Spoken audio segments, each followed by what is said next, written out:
is being recorded. This conference is being recorded. No, someone may have different views. So let's talk to one another. Let's reason with one another on a scripture discussion with the Son of Man. A live broadcast every Sunday at 12 noon on TV 33, FM 88.1 WHR, and Comcast Cable. So why don't you call and let's discuss the Holy Bible, and if you have one, the Holy Quran, and come to an agreement about the Holy Scriptures and their true meaning. So tune in to a scriptural discussion with the Son of Man every Sunday at 12 noon, right here on TV 33, FM 88.1 WHR, and Comcast Cable. You can call in live on the air at area code 613-868-4336, 868-0342, and 868-0351. Of course, the area code is 313. That's 313-868-4336, 868-0342, and 868-0351. And now let's go live to the scriptural discussion of the Son of Man.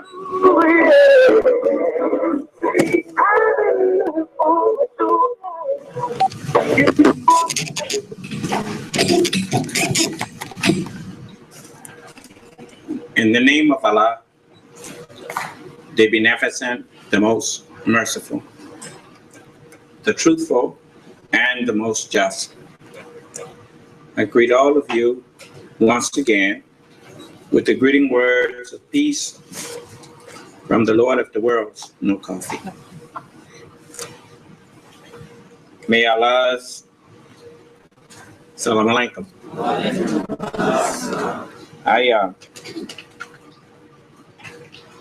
I want to welcome a guest that we talked to about, at least that I was confirmed that we would be interviewing her.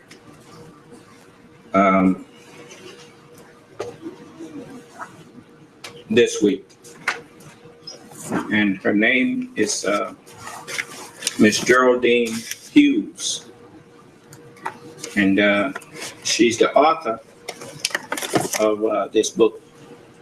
It's called Redemption, The Truth Behind the Michael Jackson Child Molestation Allegations by Geraldine Hughes. Ms. Geraldine Hughes is the sole legal secretary, at least she was the sole legal secretary of Barry Rothman. She comes forth to set the record straight about what really happened behind the scenes in the 1993 child molestation case against Michael Jackson.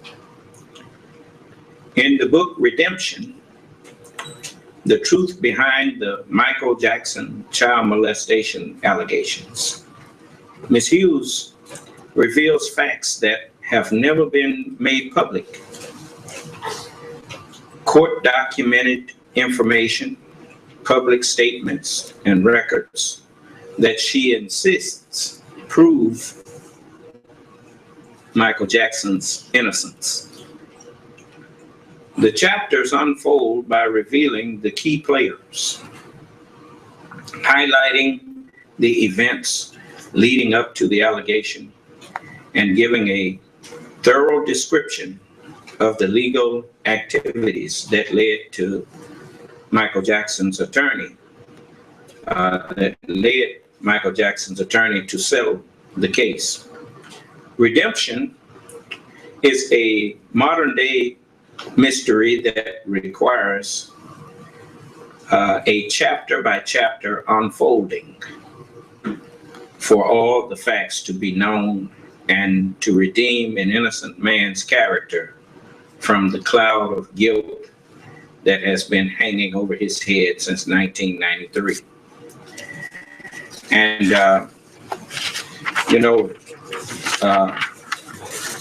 as you can tell by the bio, at the time that this book was written, Michael Jackson was still alive. And we want to welcome you, Ms. Hughes, Ms. Geraldine Hughes. into our forum. And Ms. Hughes, you may press *6 on your line, and whatever needs. Hello, how are you? Geraldine Hughes. I'm doing pretty good. And yourself? I'm wonderful. I thank you so much for having me on your program to discuss such a unknown topic, a subject that just has not really been out there for people to know what really happened with Michael Jackson. So I do thank you for allowing me to come on to possibly give some information to the public that they just haven't known yet about the case. Well, Ms. Hughes, it should be us thanking you for coming forward and probably displeasing quite a few people that in this world are in positions of being power brokers. We know that it does not please those who went about slandering his name to hear you out here trying to set the record and clear his name of the falsehoods that of accusations that were leveled against him, and the forum that we have here. If we as a people continue to allow those who enslaved us. Now, I understand something. I'm not here to bash white people. The only reason I bring them up is because they are the ones who did this to us. It's not because I'm walking around here carrying prejudices against people that I don't know. I judge every person by what they do, not by what their parents and what everybody else did. And but the truth of the matter is that if you're going to talk about this, you have to talk about the injustices that we have suffered at the hands of white people in this country. From the first day we laid eyes on them and was kidnapped out of our home and brought here and made to serve them.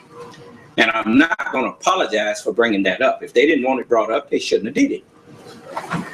Now, those who are just-minded, as I repeatedly, before I talk to Ms. Hughes here, I want you to understand something. The just-minded white people, they agree with me. As a matter of fact, they are actually saying it's about time that you all stood up and spoke up for yourself. Because if a person wrongs you and you too cowardly to stand up and say something, why should you expect someone else to have more bravery than you when you're the one that's being done to? So I welcome any of them who hate us so much. The Klan or whoever, skinheads or Nazi party or whatever, if they're listening, those are the people I want to talk to. If and I'm ready, I'm prepared to hold a civilized conversation with any of them concerning what we talk about this evening. I researched, I haven't finished the book Redemption, but I researched some of the things that Ms. Hughes said in the book, and I found those things to be credible. And I'm prepared to let you hear some of it. That the courts, controlled by those who don't have a great deal of love for us, just ignored the investigation of things when certain tapes came out about the man who was accusing Michael Jackson of molesting his child. Come to find out the man is heard on tape talking about it was, in so many words, a setup, which should have ended that farce when it came out, but it didn't. But anyway, I want to thank you again, Ms. Hughes, for coming on, and let's get into some of the things that you discussed in your book. I was, I don't do a lot of reading, but I found it very interesting. The things that you pointed out concerning Mr. Rothman and some of the people that you were around, that I would like you to kind of just, I see the same thing that happened with Michael Jackson. I see it happening with Dr. Bill Cosby, where there's no evidence of anything other than people just making allegations. And I guess if it worked for them once, they figure it'll work again.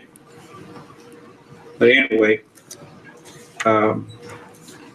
Ms. Hughes, share with us some of the background on yourself. Acquaint the people with yourself. I know you're a legal secretary also. Right. I've been in the legal field now. I'm like 30 plus years. But at that time, let's see, that was 93, probably about 13 years at that time. I was a legal secretary. I went to work for Barry Rothman, who was the attorney that represented the accuser in 93, the father of the accuser, and the father's name was Evan Chandler. He was the one that represented the father of the accuser. And according to, pretty much what I was able to kind of like discover as I was working for him, I realized that there was a case that was involving Michael Jackson. And that was part of the reason why I was really, really suspicious about what was going on, because at that particular time, I've worked when I had been a 13-year legal secretary. I've never seen the type of secrecy that I was experiencing inside the office. Usually, we're in the code of ethics, we're under, so you don't have to hide anything from your staff. We're under, we can't really divulge what's going on inside the law office. And for some reason, he felt when it came to this particular case in particular, it was so much secrecy that was going on. I had to ask questions. I had to, talk to an attorney, talk to an inside attorney. And I said, I knew something was wrong just because of the incredible amount of secrecy that was going on inside the office. And whenever Chandler would call, whenever a phone call would come in from him, he never took the call. He would always go behind closed doors just to take the call. And, it was just a lot of things that just was alerting me that something was really unusual when it pertained to that particular case. And, let's see. But pretty much that, I just wanted to just give you a little snapshot of that. I worked for the attorney who represented Evan Chandler. And that's how this whole thing, that's how it all pretty much started unfolding. It started unfolding with me being on the inside of the accuser's camp.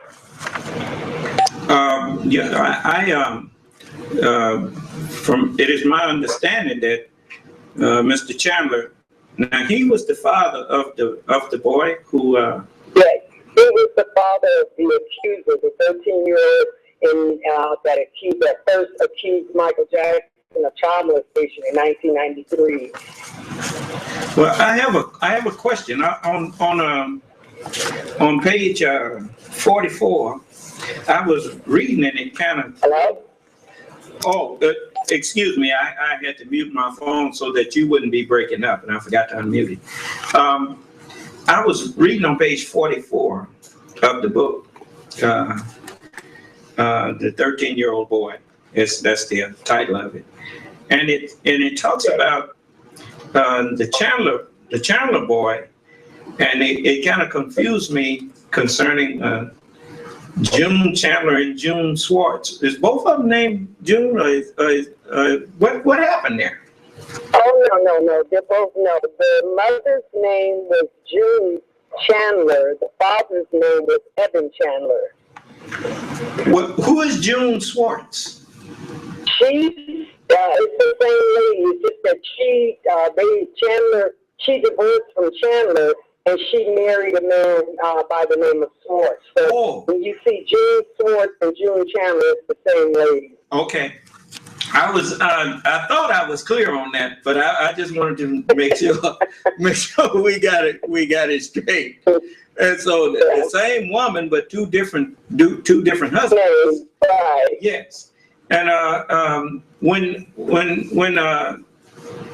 oh, by the way, and that Mr. Dave Chandler, he committed suicide, right? No. Evan Chandler did. Evan Chandler. Actually, Michael died in June, July, August, September, October, November. 5 months after Michael died, he committed suicide. And they are absolutely sure it was a suicide? We are absolutely not sure. I'm trying to figure out, because they said they found the gun. They found the gun in the man's hand. We're sure of one thing. It was strategically. The timing was strategic. Yes, That's the only thing we're sure of.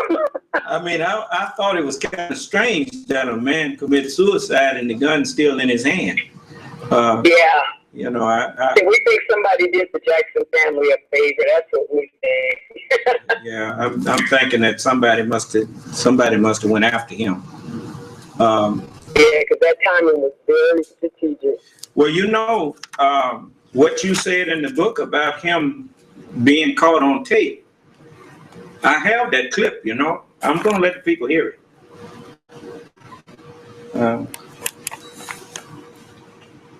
Secret recording of Evan Chandler. This attorney I found, I interviewed several. And I picked the nastiest son of a bitch I can find. Once I make that phone call, this guy's just going to destroy everybody in sight. Any devious, nasty, cruel way that he can do it. And I've given him full authority to do that. It'll be a massacre. A secret recording of Evan Chandler. This attorney I found, I interviewed several, and I picked the nastiest son of a bitch I can find. Once I make that phone call, this guy's just going to destroy everybody in sight. Any devious, nasty, cruel way that he can do it. And I've given him full authority to do that. It'll be a massacre if I don't get what I want. I don't get what I want. I don't get what I want. So, you know, when I read in the book that you, what you had said about him being, the boy's daddy being caught on tape, boasting to this stepdaddy what was going to happen if Michael Jackson if he didn't get what he wanted, which was money, that he was going to ruin his life in so many words. And so... well, he actually verbalized. He actually, hold on just a moment. I'm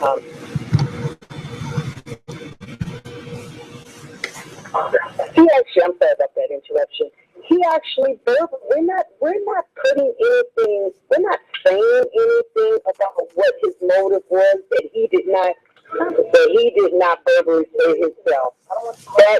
That particular recording, that came, let me tell you why he was being recorded in the first place.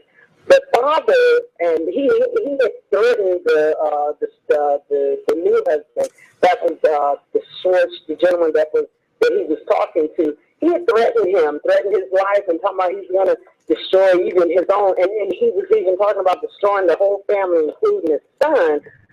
So the next time he spoke with him, he felt the need to record the conversation because he was being threatening. He was threatening people's lives. And so he was asking him questions. He called himself telling him what the whole Michael thing was all about. He said, I don't even know why he pulled away.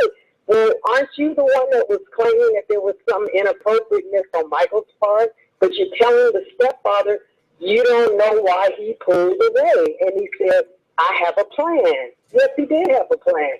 He said, I've hired someone. So someone he was speaking of was my attorney. He said he's devious, he's nasty, and he's just waiting on word from me to destroy. This man admitted what he was doing.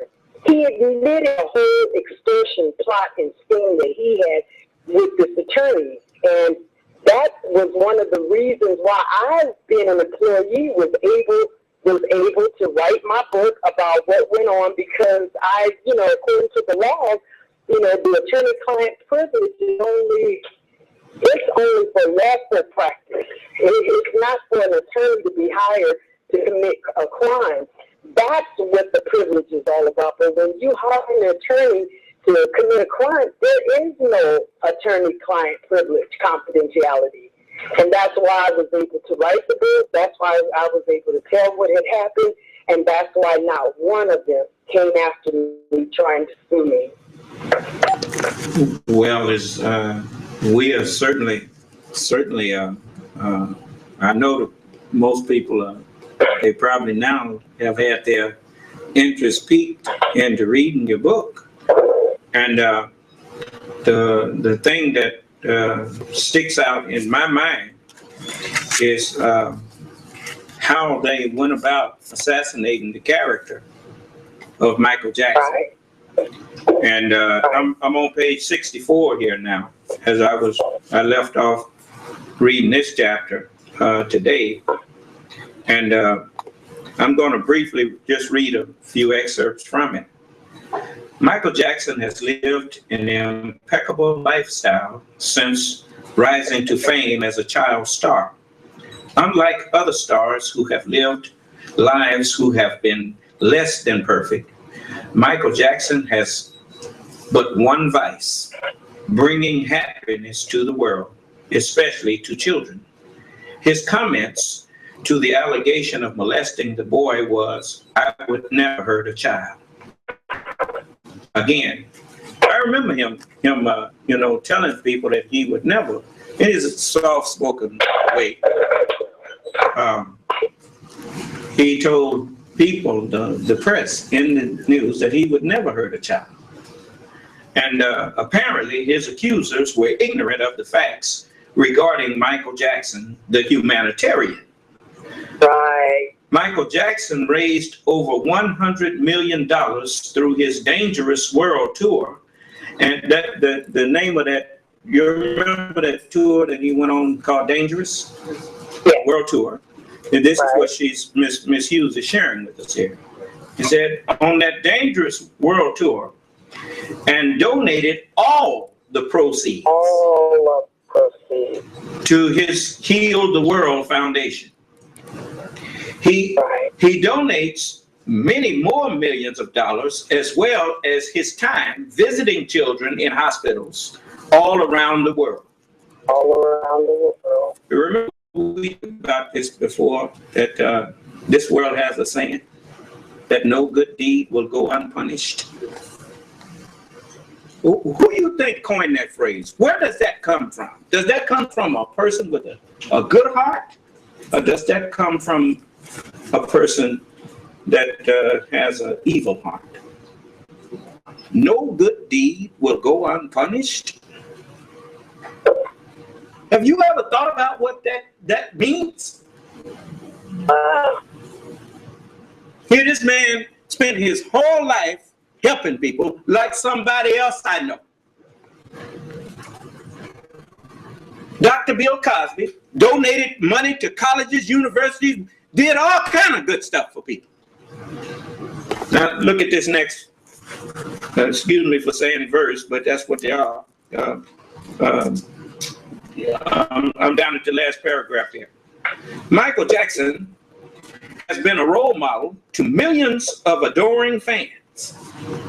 His fans have a deep love for him and view him as their hero, one who uplifts them through his music and encourages world peace and love. His song, Man in the Mirror. How many times you done heard me teach on that song? I mean, that sister that wrote that song, she sure gave it to the right one to sing it. And he did I mean, it's in 4 minutes, it says so much in so little time. It's just like the book says, get the beam out your own eye before, so you can see clearly how to help your brother get the mote out of his eye. Right. And so it says, Man in the Mirror encourages people to make a change by starting with the man in the mirror.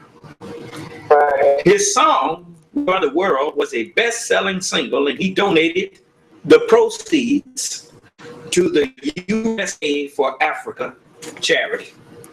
He didn't get none of the money. No good deed will go unpunished. Well, what about a man that's got nothing but a whole bunch of good deeds? So you know they want him to be punished, and make the very people who he cared so much about turn against him. And believe me, that hurts. But it says Michael Jackson uses his influence and money to help a hurting world. He does not fit the normal profile of someone who would molest a child. Just the opposite. He has spent his life helping innocent children. Right. And you know the sad part, Ms. Hughes, they just brought the Pope Francis over here, the head of a pedophile organization, the Catholic Church. They get sued over $40 million a year, according to what they reported, that they are paying in child molestation awards. And they treated the Pope, who is the head of the Catholic Church, they treated him like a hero.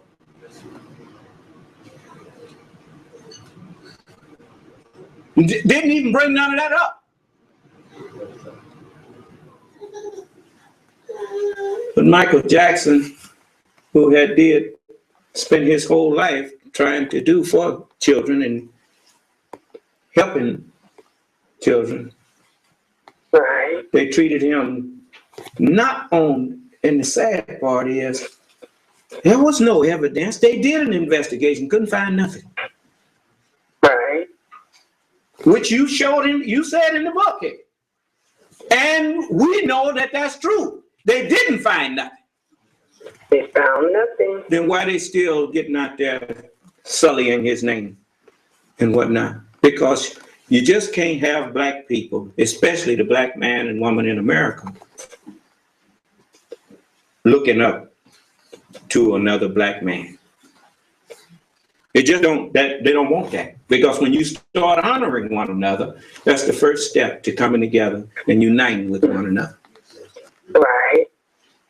You know, I'm not trying to take this over. Your book speaks volumes, sister. And you know, I would like you to tell the people where they can get audiobook. Right now, it's pretty much, we're only because we released in 2003, we released Redemption. I released Redemption on the heels of the second allegation.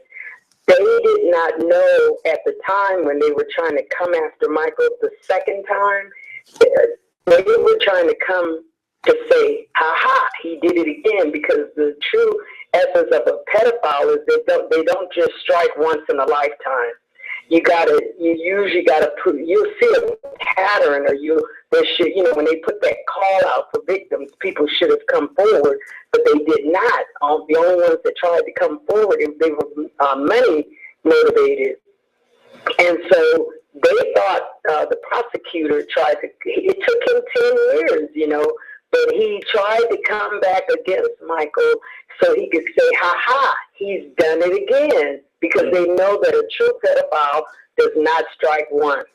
And so, but what he didn't know when he was coming with his ha moment, he didn't know we were coming with the book to say, he didn't do it in the first place. Like, you're trying to prove he did it the second time. We got proof he didn't do it the first time, And so we released the book in June of November. Well, we were putting out the press release in November 2003. It actually released in January 2004. So it's been out for a while. There's been a lot done. I think I promoted for a whole year. And every major network I was on. I did Bill O'Reilly. I did 2020 Access, Hollywood, ABC, NBC. I had teams come from China, Germany, Canada, just to get the story. So I've done a lot in terms of trying to get the information out to the public. So now the book is in what you probably would call, it's kind of like in back order, or it's not sitting on the front shelf right now. It's available if you go online. If you Google Geraldine Hughes, the website, I have a website that'll come up where you can order it, or it's also available on Amazon. The reason I'm not really majorly pushing the book right now, but if you want to really read and know what happened in 1993, you almost have to read the book, because there's information in there that you've never heard. And it's, I call it the greatest story never told. How do you not know the truth about the greatest entertainer that has ever lived? How does that information go hidden and we still don't know? One of the biggest things, when I traveled, I did a lot of book signings all over the country. One of the number one question that people ask, they say, well, if he didn't really molest anyone, why did he pay $20 million? And my answer is this: Michael never paid $20 million to anyone. His insurance company paid that settlement. Not one dime of that money came out of Michael's pocket. And then when you read the book, you'll find out why he was adamant about settling, because they were starting it there. The only information they were trying to dig into was his bank account, how much money he had. They wasn't caring about proving facts. They were like trying to find his money and find out how much money he had. And, Michael just said, this has got to stop. I don't want nobody digging into my bank account, my private information. But I can say that, not one dime of that money came from Michael's pocket. So one of the things that we're adamant about now, because we never knew we were going to lose Michael Jackson. And, there's a big loss now. And one of the things that makes the loss so bad even worse is that the truth has never really been told. So I'm on a venture, I'm on a quest right now to not only not to put the book out. We're in the process of having the book turned into a movie. We want the movie, we want a full-length movie made, so that it can show you what happened. Not everybody's into the reading books, but a lot of people will go look at a movie. We want the truth to go all over the world, just like The Lie did. So right now we're really pushing the movie, having a movie done. We're in the process of seeking the finances for the movie. So and once we secure that, then that'll kind of like we'll be able to let people know even more so how close we are to having the movie completed. But that's the quest that we're on, and we're not going to stop until the truth goes forward, just like The Lie did, and even more so, because for no other reason now but to protect, to clear Michael Jackson's name and to let the world know he was never a child molester. And the only way you can do that is the road, that's the vision, and that's the mission that we're on right now. Well, I intend to help you. We have a common cause there. You know, in our experience in America, the black man is always guilty until he proves himself innocent. Isn't that crazy? That is our experience. It's always been the cry whenever the black man was accused of anything. It didn't take long to hear the words, lynch that nigga. Wow. You know, one of the reasons that God himself, I want to set all of y'all's minds at ease. I'm not saying this to get you angry. That's not why I'm saying it.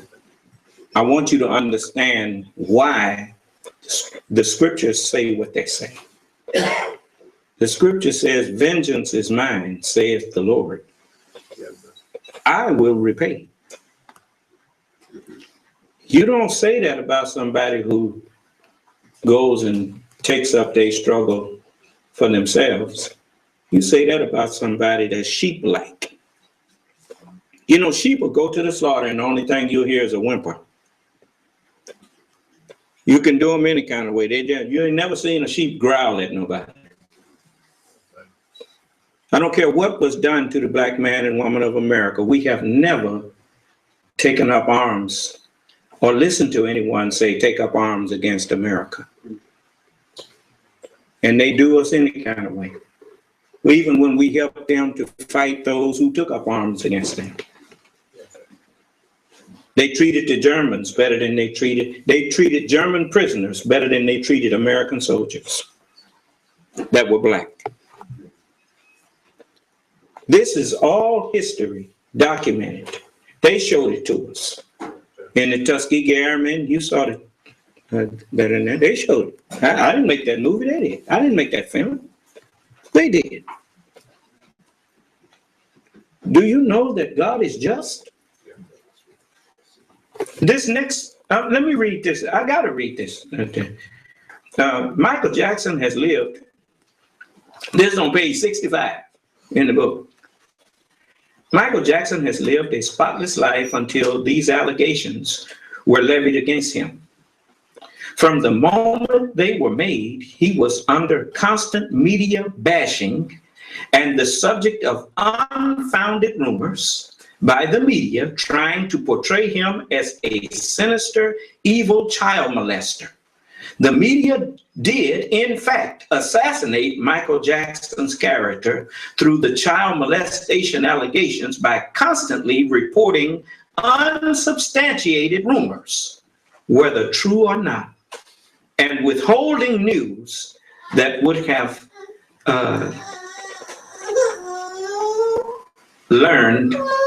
leaned in the singer's favor. Ignoring it. They wouldn't even report nothing that was good about it.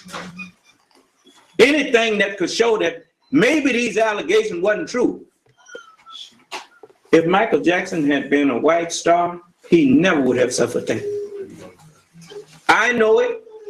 And everybody, white people and black people that grew up in America, you know that's true.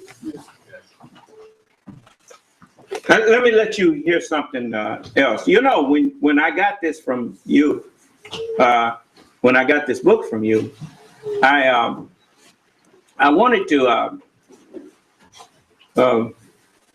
I had to do some research and find out. I mean, here they was accusing Michael Jackson of being a pedophile. Now, listen to this. Corey Feldman has no idea what it's like to be famous. He was just 3 years old in this McDonald's commercial. I literally was famous before I knew my own name. His roles defined the 80s. This was my thing. Stand by me. You call my dad or me again, and I'll kill you. License to drive. The only difference between you and that greaseball is that he has a license and you don't. So All that propelled him into the spotlight for his entire youth. But being famous so young, he says, caused serious damage to him and his friends. Do you feel like you missed out on a normal childhood? What childhood? I don't know what that means. A lost childhood and a loss of innocence. He blames the adults, not just those looking to profit from charming children, but also some with far more sinister motives. I can tell you that the number one problem in Hollywood was and is and always will be pedophilia. That's the biggest problem for children in this industry. The casting couch even applies to children. Oh yeah. Not in the same way. It's all done under the radar. Nobody talks about pedophilia. It's the big secret. And it's widespread. Oh yeah. Yeah, they talk about pedophilia, pointing the finger away from themselves. Pointed at somebody who's not guilty of it. Pointed at somebody who got enough power and money to maybe pull the cover off of them. So accuse him before he accuse you. And then use the television media, use what you own to persecute him and to lynch him publicly. And that's exactly what they've been doing. Listen to this young man. This is a Caucasian.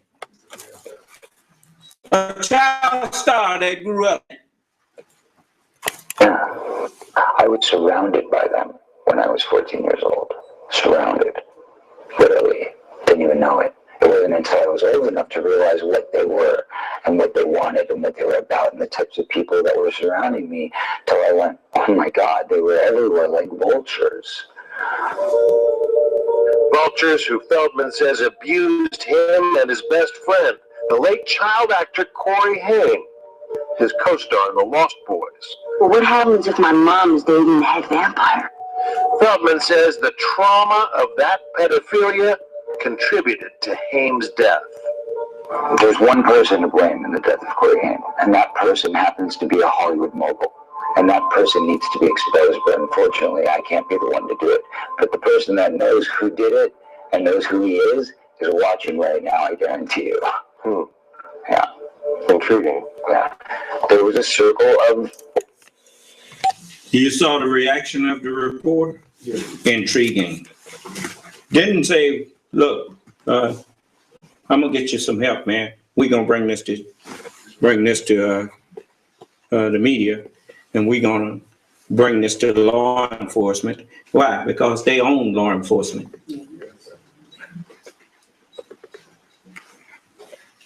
And they take the life of anybody who dare to speak up against them.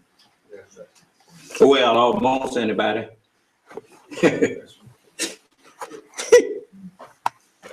Because, you know, you're going to start, I want y'all to remember something. God is just. And I want to say to Miss Hughes, thank you for writing this book. And, you know, they have repeatedly, no matter how many times that they have been offered a chance to do better and correct themselves, they figure, well, we've been getting away with it and we're going to keep on getting away with it. Well, just wait and see. When you start seeing them committing suicide on a large scale, then you will understand that nobody escapes this life and don't pay for what they did. Nobody. Right. You don't get it after you gone. Ain't nothing happen to you after you gone. You gonna get it before you get out of here. Mm-hmm. You better go read the book again. You get no reward after you dead. You get all your reward while you live. And so, you know, you heard him say that they everywhere. They like a bunch of vultures. I know he's not lying, because when I was thinking about singing myself, I'm sitting there playing the piano and singing and auditioning. His boy come put his hand on my shoulder, rubbing on my, he was that way. And I told him, look, man, if that's what you are, that's you. You just keep that to yourself. He couldn't keep it to himself. I got him left. And what about them who didn't get up and leave?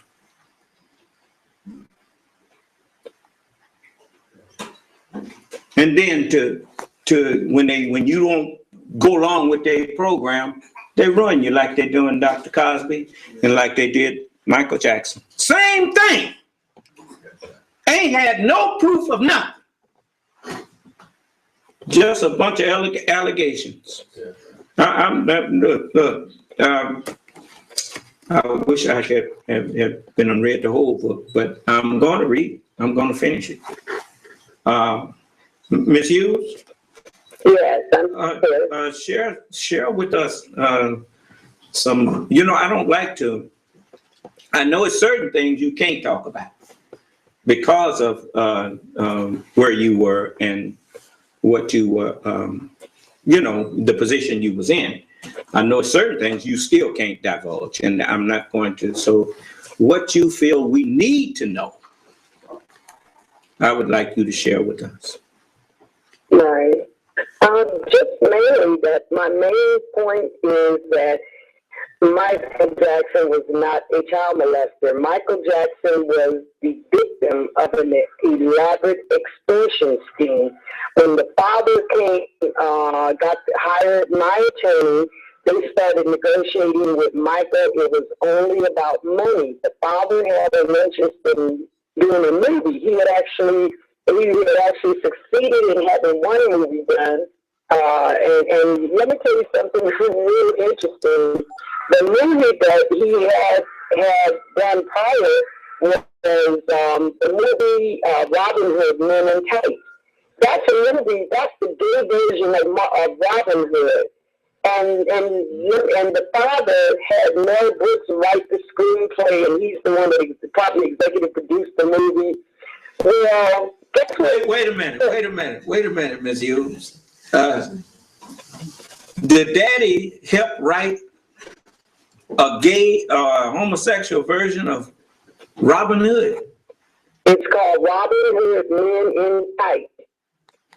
That movie was brought to Mel Gibson, Mel Brooks,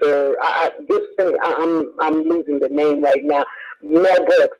He brought the movie to Mel Brooks. Mel Brooks actually gave him the idea. He gave him the idea of the movie. Mel Brooks was the one that executive produced the movie. But it was the father that brought it to Mel Brooks. Mel Brooks went on and made the movie, executive produced it. But guess who the idea of that movie actually came from? The idea of that movie actually came from Jody Chandler, his son. His son was the one that came up with the idea to do a movie, the gay version of Robin Hood. And the son gave them, that movie was already made before he met Michael Jackson. So the boy already had, his mind was already in that direction before he even met Michael Jackson. It's like you pointed out in your book that, with that in mind, if he could create that movie about that, what no great leap to create something about Michael Jackson. Right, absolutely. And so that's why I say this had nothing to do with him molesting Jody Chandler. This had to do with the father wanted $20 million. He was successful at having a hand in a movie being made. That he found out that in order to really make the real money, you have to be in a better seat, like an executive producer. He wanted to do another movie where he would be able to put his own money up, and I guess he would make the bulk of the money.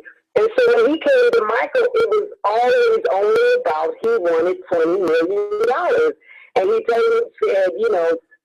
I need this money, and it was about putting a movie together. It had nothing to do with that. But as we saw in that conversation, he went to Michael for the money, but the only thing that he had is a bargaining tool, trying to push Michael's hand to make sure he gave him the money.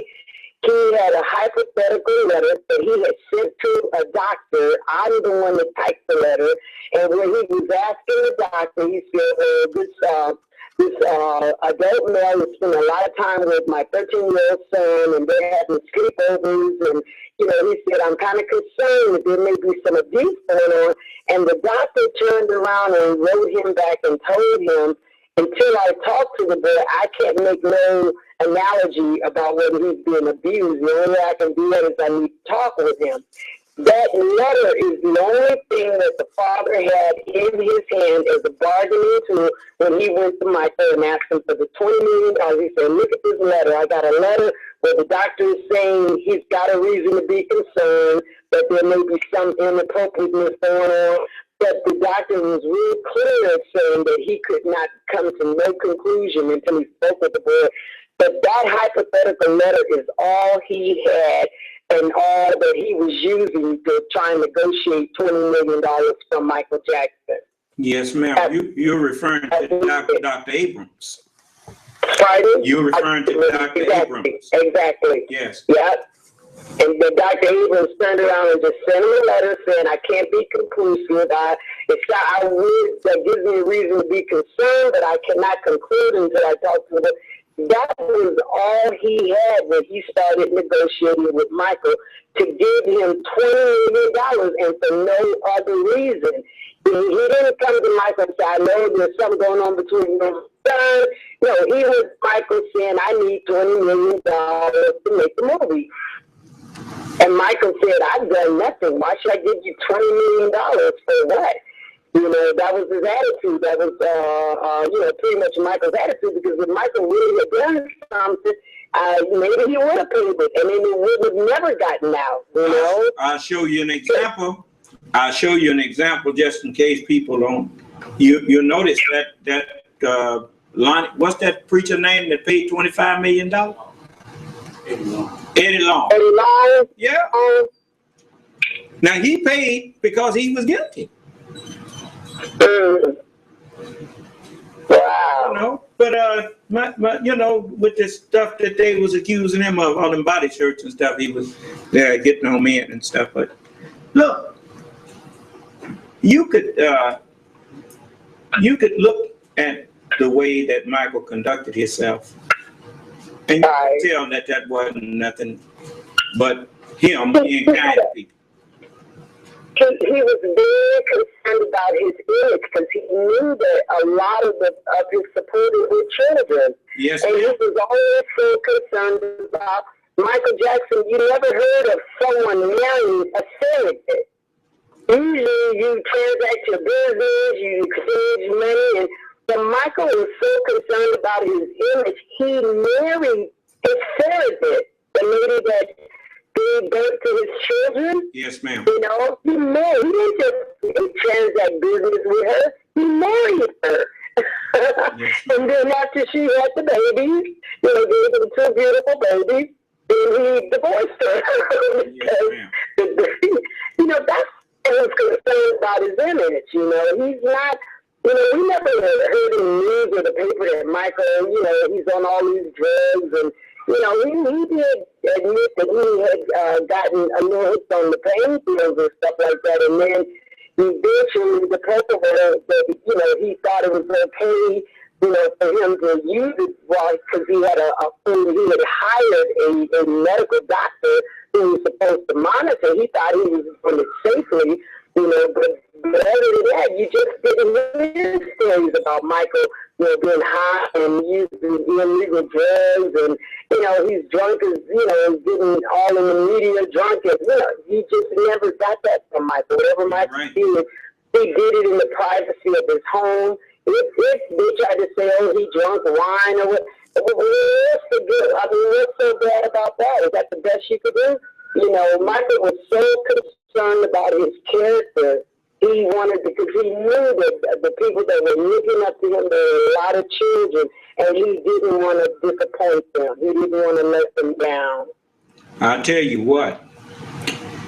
Any entertainer that was a drug head, you didn't have to wonder if they was, because eventually they showed up on stage. Yeah. When did you ever see Michael Jackson out on the stage high? Never. Never ever. You know, I look at the things that they said about him, and I look at what they all of his history of and bout with the media reminds me. I'm reminded of what is currently going on with Dr. Cosby. Dr. Cosby, they made jokes about him, telling Eddie Murphy and many of them. Eddie did a joke about him, telling him he went and told Richard that Dr. Cosby said you need to stop cursing and going on there. That's the kind of man he was. It wasn't that he didn't know how to curse. I mean, I know some doozies they call, but I don't get out in the public and do that. And Dr. Cosby, you know, as Jamal Warner, I think that's his name, the one that paid Malcolm Jamal Warner. He said that he heard Dr. Cosby tell some way out. You know, profane jokes in private with him, and he said he was shocked, and he said that made me have more respect for him, because even though he knew how to do that stuff, he didn't go out in front of our people and do that. Right. And you know, it takes some self-control to be able to say, I'm not going to do this regardless of how much money I might make doing it. There's certain things I'm just not going to do. A man with morals don't go and do the stuff that they accusing Dr. Cosby of doing. Now, if he was concerned about people in front of our young people, do you honestly think he would be doing the stuff that they was accusing him of? And that's why all they can do is keep on trotting out all these false witnesses. Because they ain't have no evidence. None. Just like with Michael Jackson. No evidence at all. And when they went all through that man's underclothes and all that stuff, I remember you're trying to get samples off of his underclothes and stuff. Didn't find nothing and never even said, I'm sorry, man. Never came out and told the public, like them media that did all that lying on him. They didn't come back and say, we made a great mistake.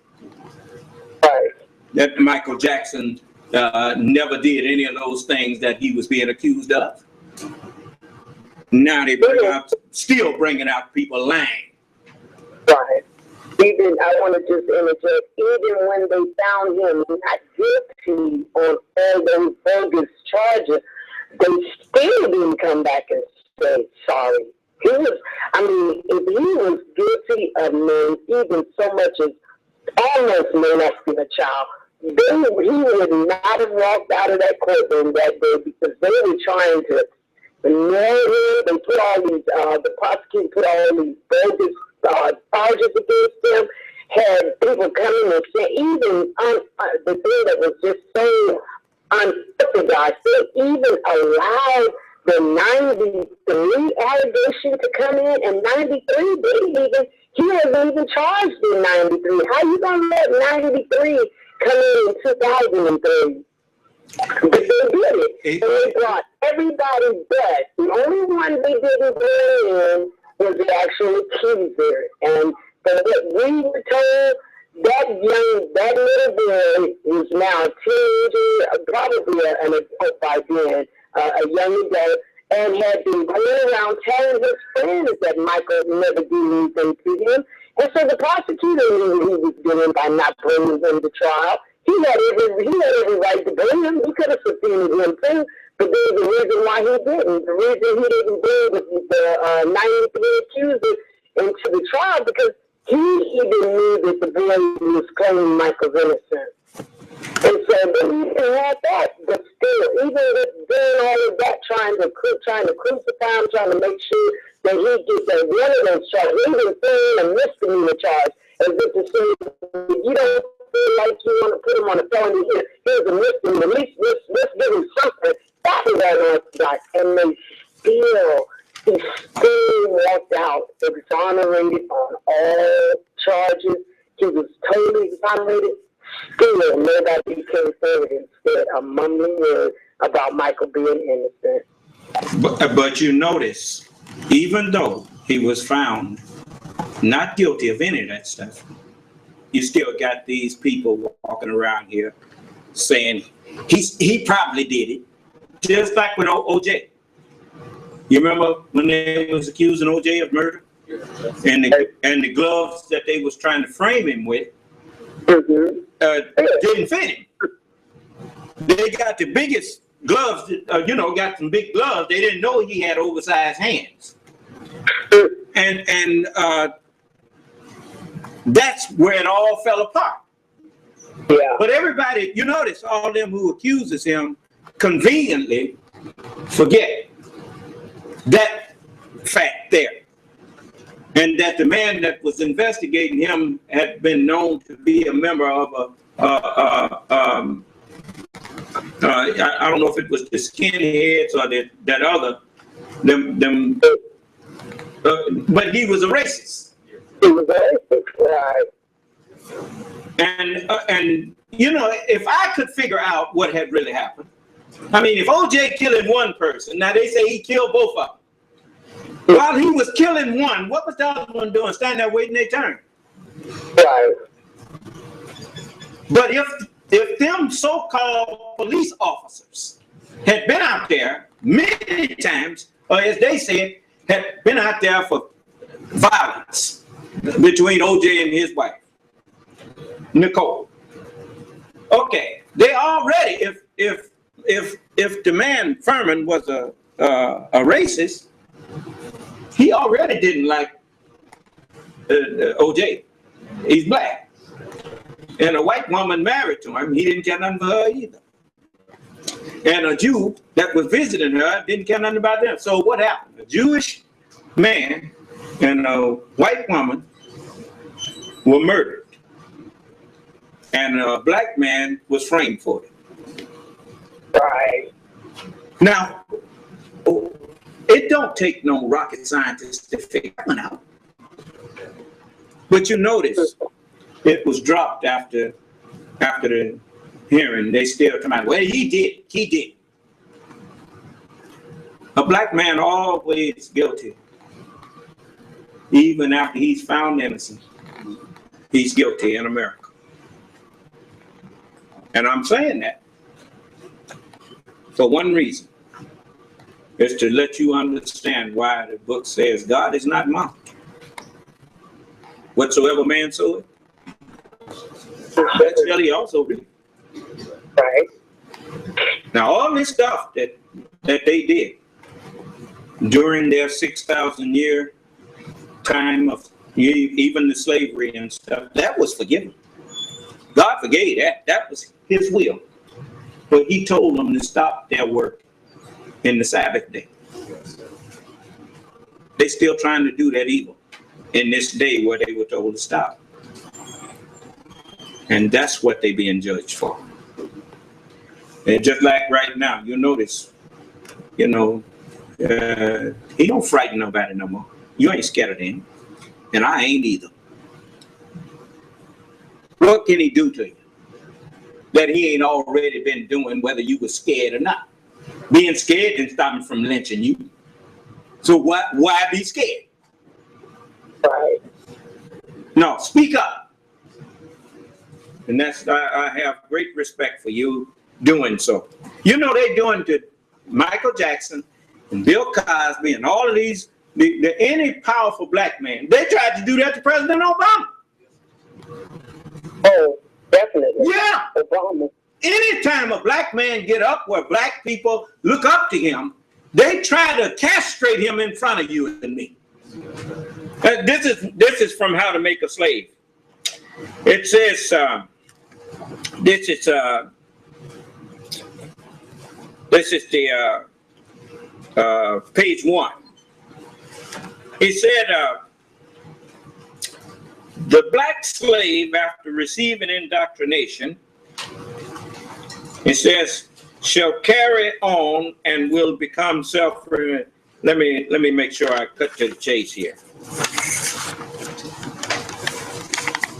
It says systematic physical breaking and psychological reversing process. In other words, break the will to resist.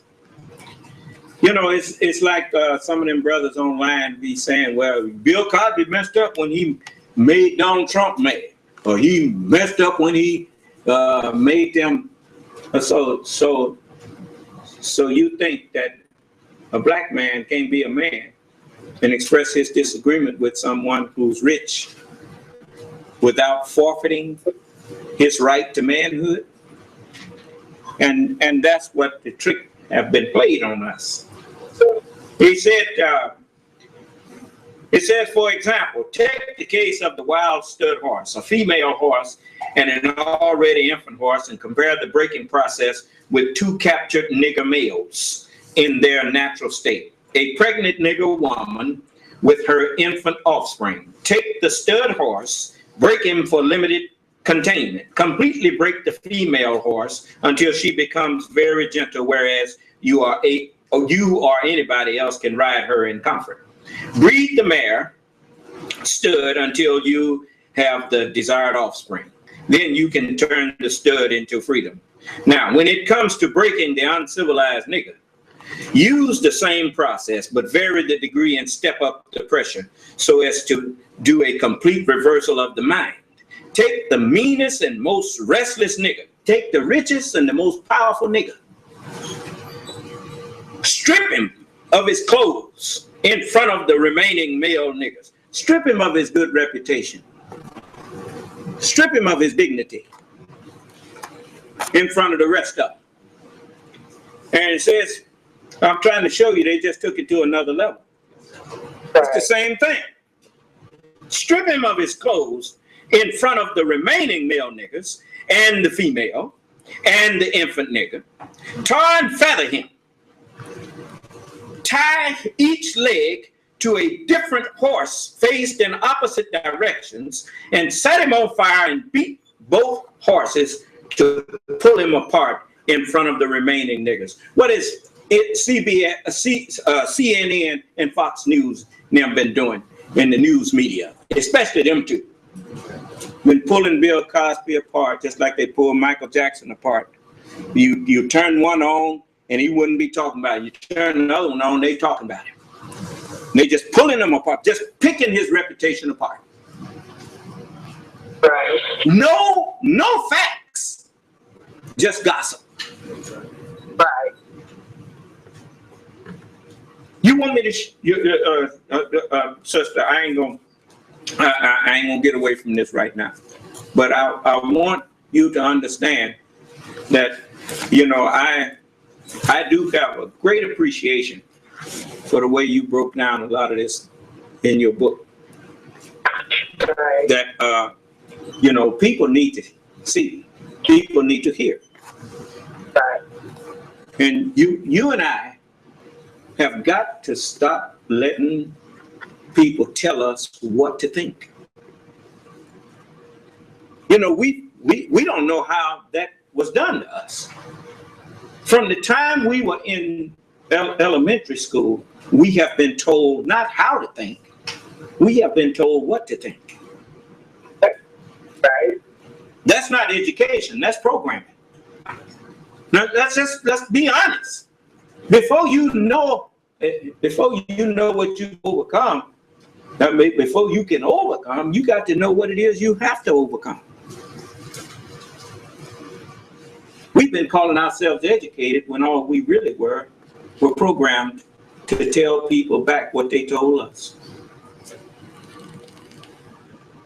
And that's why it's so easy. One minute you can be praising somebody, and the next minute you hollering crucify. Well, it's the truth. Ain't that what happened with Michael? Right? You didn't know none of them people. Didn't know nothing about none of them. You didn't even ask, well, who are these people? Where's the evidence? Didn't need none. The news said it happened. The same people that's been telling you and me all of the time what to think. They told us what to think about Michael. So we start thinking that about Michael. Right? And if you come out to defend him, you'll get what Whoopi Goldberg got for coming up, speaking up for Bill Cosby. You'll go back out there and tell them, that you had a change of heart. And I don't say that to low-rate Whoopi.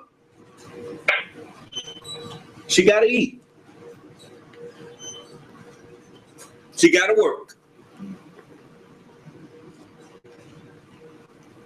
That's just, that's just the way it is in this country.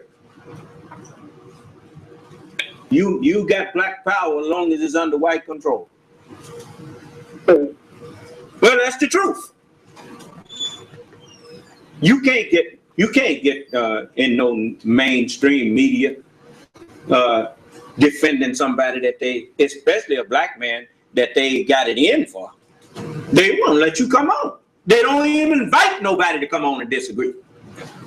Right. So, Ms. Hughes, I want you to know we ain't like that. We're not bigoted. If someone could come in here and show me right now that I'm mistaken about Michael Jackson or Bill Cosby or whatnot, you think I would defend a man who's been raping and drugging people? Right. But if you make the accusation, my next question is, where's your proof?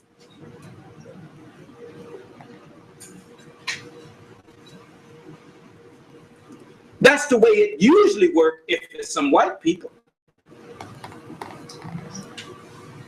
You make the allegation, you are responsible, you have the burden to prove it. Right.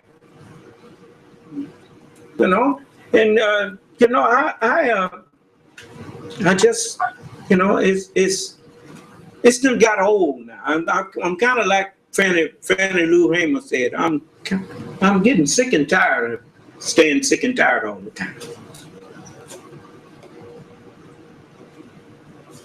You reach a point where you done had enough. We can't have nobody that's black that we can show respect for without you coming in here trying to sully their reputation with lies. When you heard this young man say that pedophiles is all over Hollywood. They own everything. So they go after Michael Jackson, who ain't did nothing to none of them. Probably some of them. Don't tell me they won't do it. Doctors and stuff hitting on you. A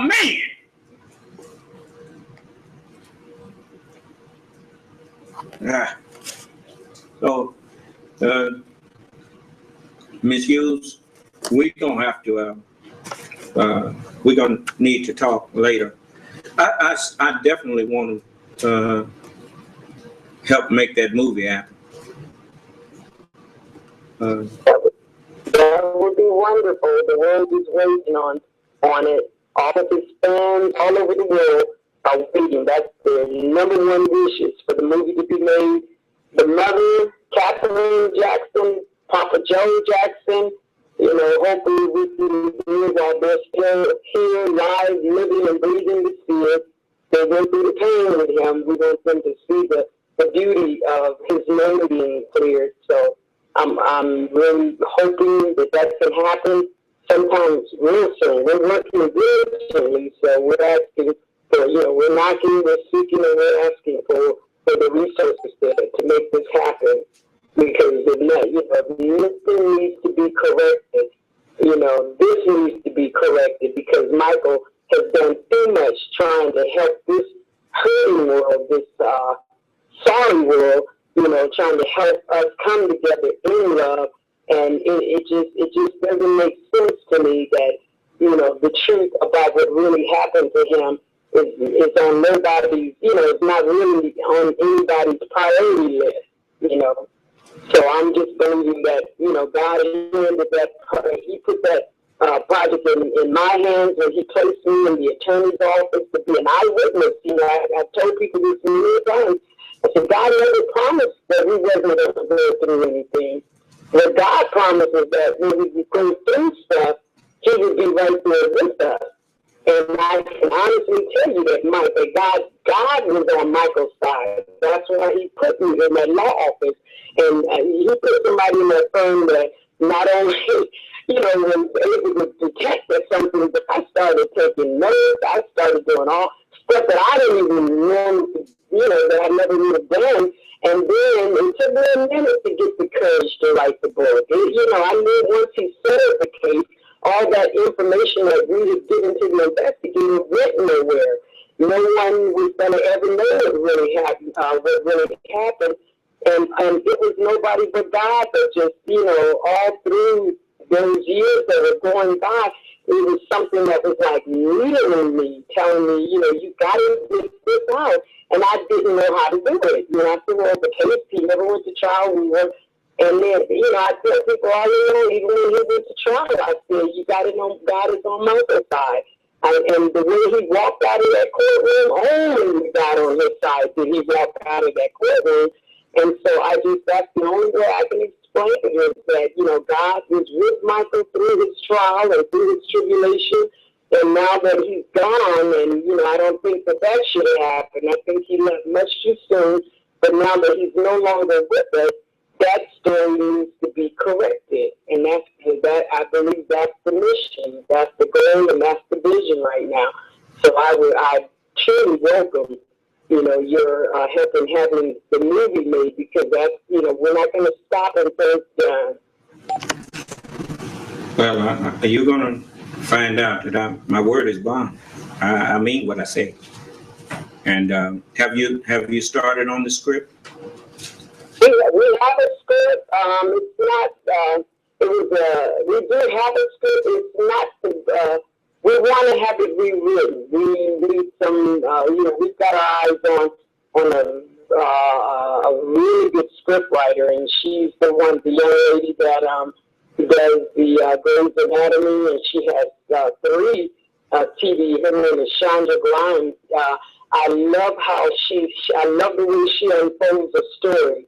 And we need somebody to do our script that's able to unfold a story, because like I said, on the surface, you would not have known. Everything that you saw and heard on the surface was not reality of what was really going on underneath the surface. It was being played out one way to the media, to the public, but what I felt on the inside was the real story was being acted out on the inside. So we need somebody that's of that caliber that can really unfold a story, even when it looks and appears like it was one way on the surface, something else was totally going on the inside. That's why we call it an elaborate extortion scheme.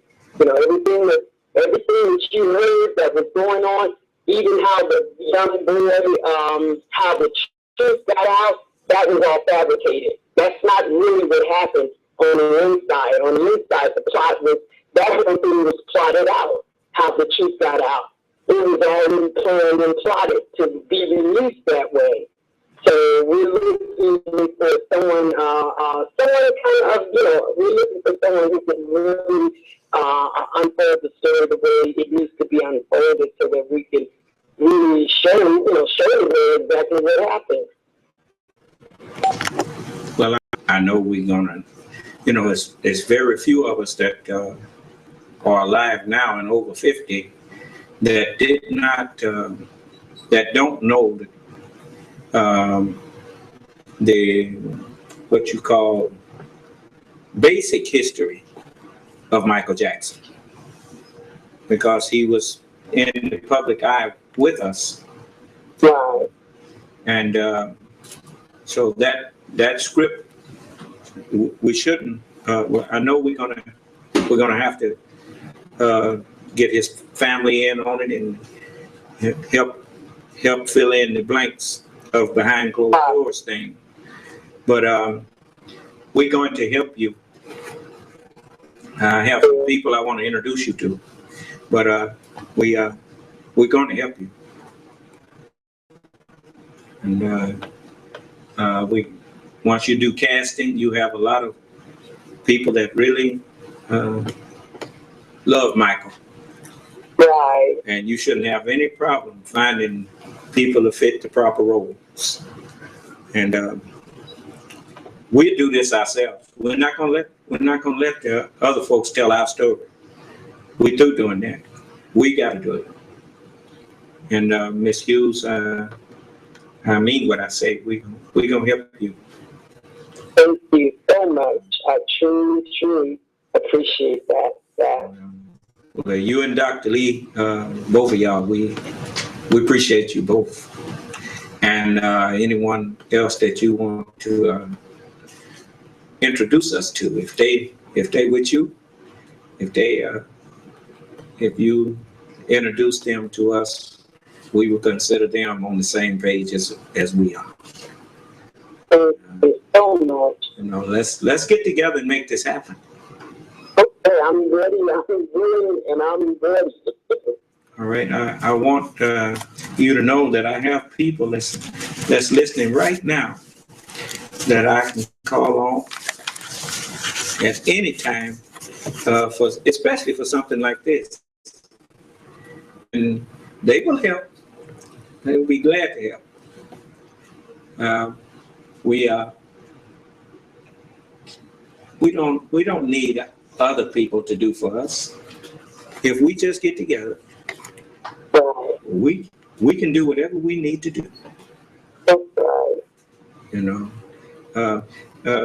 what did we over? Well, you know, a lot of times, you know, sometimes we don't know what to ask, and if it's some things that we didn't ask that you thought we needed to know, Ms. Hughes, would you please just tell it? Just share it with us.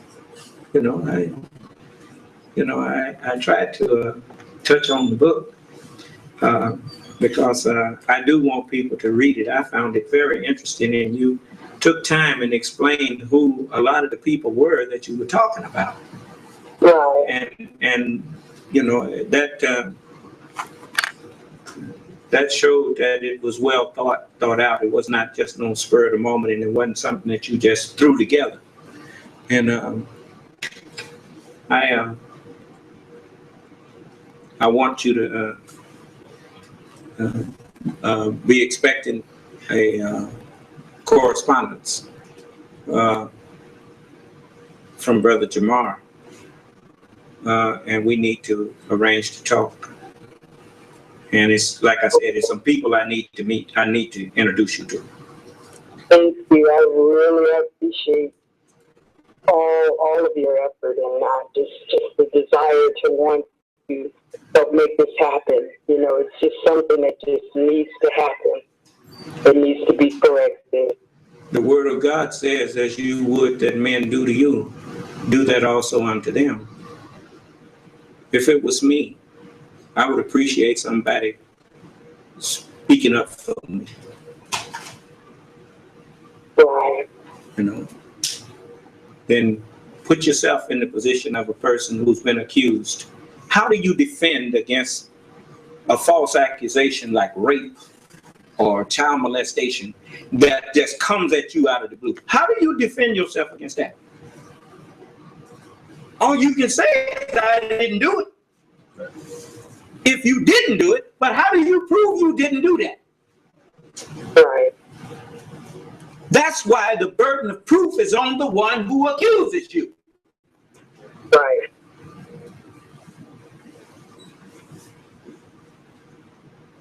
So, Miss Hughes, let's do it right. We ain't got to rush it, even if you have to do it in parts. Let's tell the whole story. Right. Remember Roots? Totally. That's how Alex Haley did Roots. He told the whole story. He did. Okay, good. Let's tell the whole story. You know, don't worry. The money will be there. We'll get the money. It's lots of people that will be happy to help when they know that we ain't just out here panhandling. Right. And, you know, I'll show you an example. I'm going to let you see. We don't panhandle. We have a unity and rebuilding fund that we have been taking up funds for so that we can start supporting worthwhile endeavors of our people. And I thought that I would show and let the people hear, and let you all hear, that we don't panhandle. We doing what we say we gonna do. So just give me a minute here.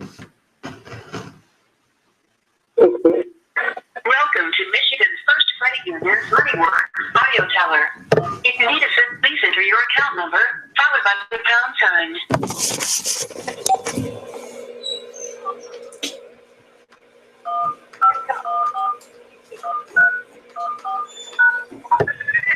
Please enter your personal ID number, followed by the pound sign. Main menu. To get the balance on your account, press 1. To transfer the balance inquiry menu. To get a balance on a specific savings, checking, please enter your account suffix, followed by your checking suffix. To join to teleconference, press 9 or teleconference from 1 to 4, or press star to return to the conference. Available balance is $16,000. 87 cents. To repeat this information, press 1. To continue, press $610.87. Your available balance, your checking suffix 95 balance is $16,610.87. Your available balance is $16,610.87. Now that's what's in that account. That's what's in that account right now, about $16,600. Money don't excite me. And we're going to, I know that's not a lot of money, but if we go on and start putting it up, pretty soon when our people have worthwhile endeavors, when our people have something that's worthwhile, they won't have to go begging no bank for no loan. We ain't gonna get out of slavery and get our freedom by giving loans to each other. We got to support each other.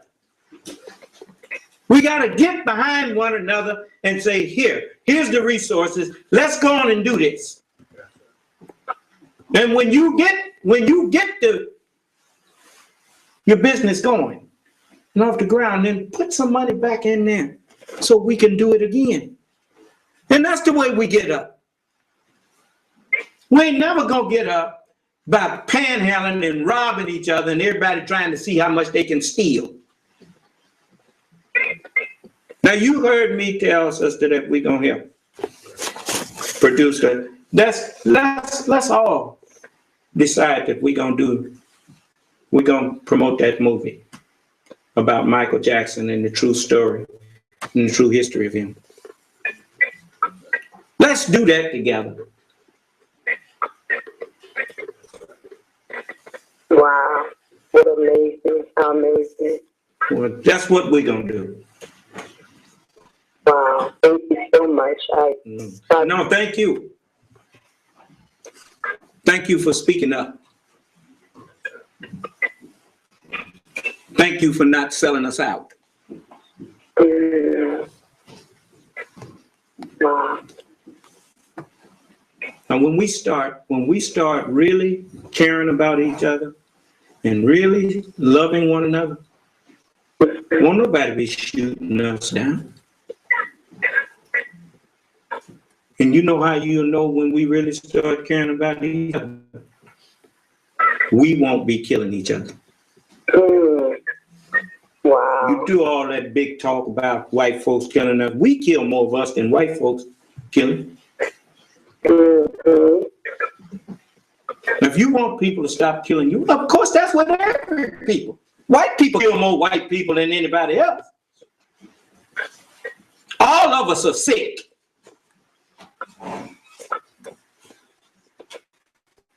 And it's time to stop pointing the finger at other people and start pointing it at the one that you see in the mirror.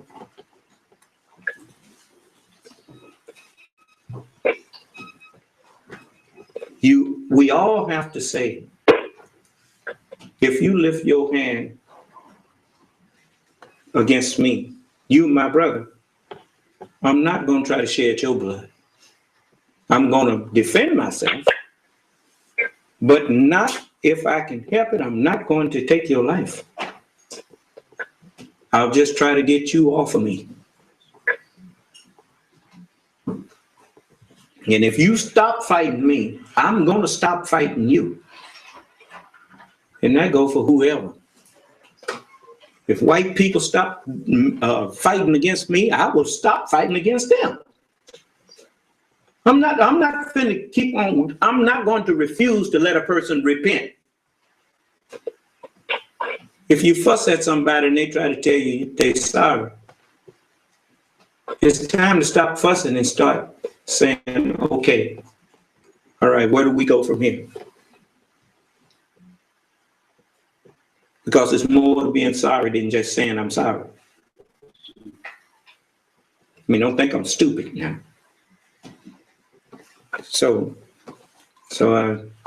Miss Hughes, we got to talk, and we ain't gonna do it publicly. We'll be talking. You can expect to hear from us sometime tomorrow. Okay, wonderful. I'm truly looking forward. You tell Miss Lee that tell Dr. Lee that she needs to be in on that conversation too. If we gonna do this, we need to do this together. Together, right? Yes. Absolutely. All right. Thank you so much. Thank you for having me on. Thank you for giving me an opportunity to tell my story on your program, and I'm so looking forward to working with you and to be as we journey on this mission. Well, I'm telling you that I'm thanking you because I've met so many people thanks to this station and its owner, Mr. R.J. Watkins. I've met Dr. Cosby. He gave me an interview on there. We spent about an hour and a half talking. What's her name? Melba Moore. Now I saw Melba Moore and Joe Pep Harris of the Undisputed Truth, and a lot of the nieces of the Four Tops. They sing now, and I met some of them. We exchanged numbers and everything. It's time for us to all come together. Just like Dr. Lee went and got you. Go and get somebody else, and let's not be strangers. Let's really be brothers and sisters. Let's do this. Let's show the world what the world should be like. I'm through walking around scowling at people just because they don't look like me. That don't work. Miss what's her name? Houston, Miss Houston. I don't know if you know Miss Houston, John Houston's Celeste Houston, but she came in here. She's Caucasian. And she set up an online on Facebook defense of Dr. Bill Cosby. And you know, it's some decent people in America. It's some decent people everywhere. And it's time for us to, if you believe in decency and in right, it's time to stand up and be counted for that. Right.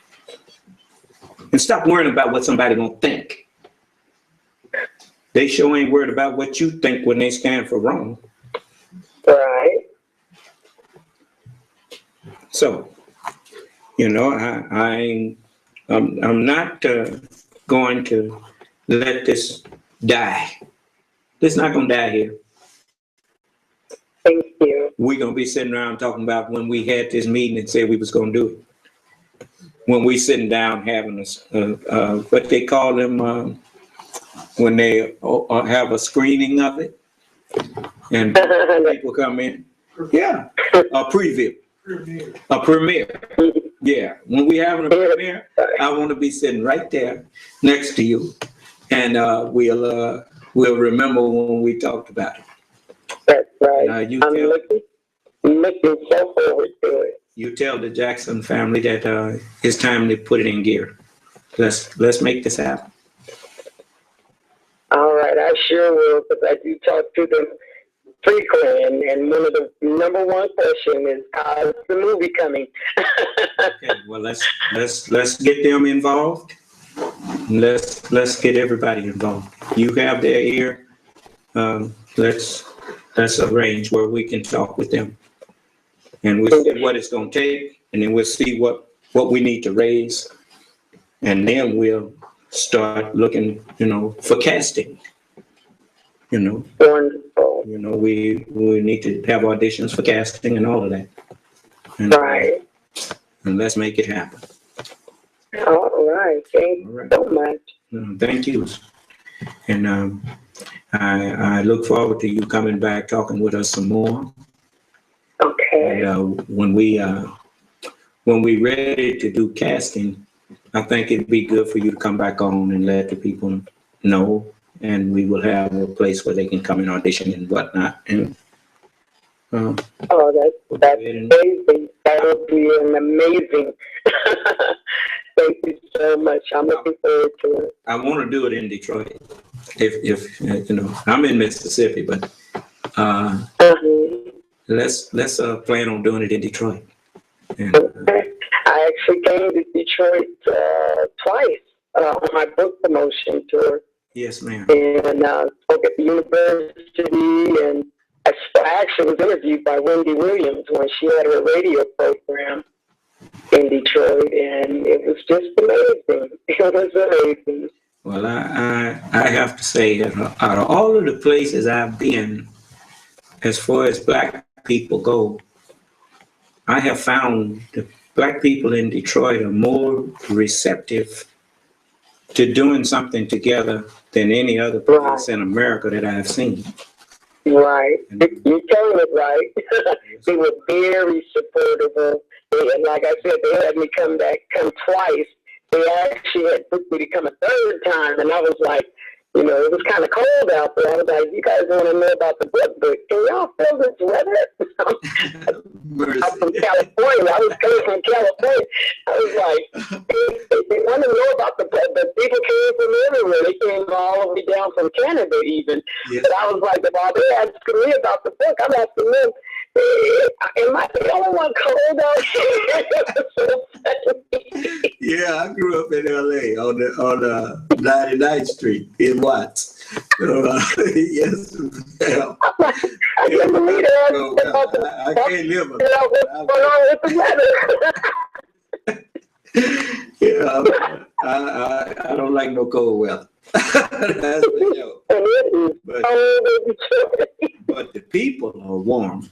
The people, you know, they, for the most part, I've ran into people that's just, you know, it's just real. They tell you how they feel, you know, and if they don't like something you say or do, they will be honest. At least they're honest enough to tell you. Instead of grinning all up in your face and then walking off talking about you, you know. So I can respect that. Right. I want us to, well, we'll be talking tomorrow. Okay. So be looking for a call from us now. I sure will be. Look All right. forward to it. Thank you so much. Thank you, sister. Okay. All right. Bye-bye. May Allah bless you with peace. So you know, it's something I wanted to show you all. I mean, as I was reading what she had to say about how they did Michael, they're repeating that same thing on Bill Cosby. I mean, I want to show you something here, and then you tell me what you think. I do want to know what y'all think.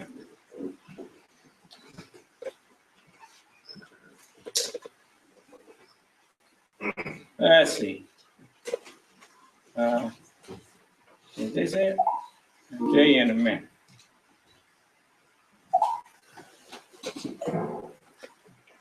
Give me a minute. Don't forget about Whitney Houston also. Okay, let's see here.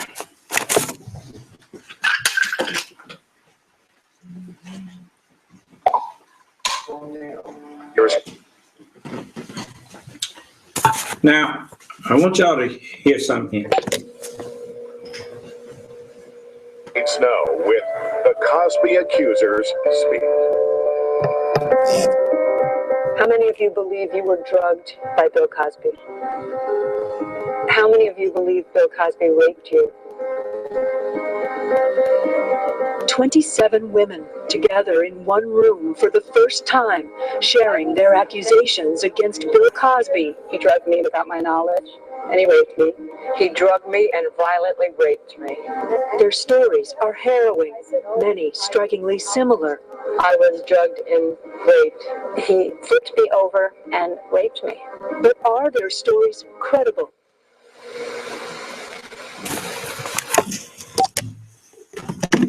What y'all think about that clip?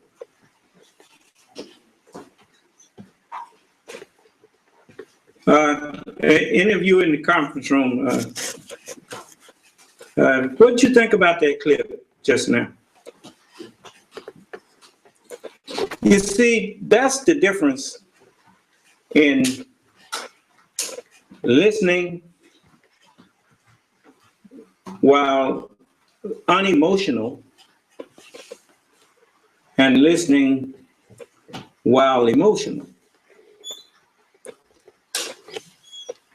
Whenever you are emotional, your hearing and your sight gets bad.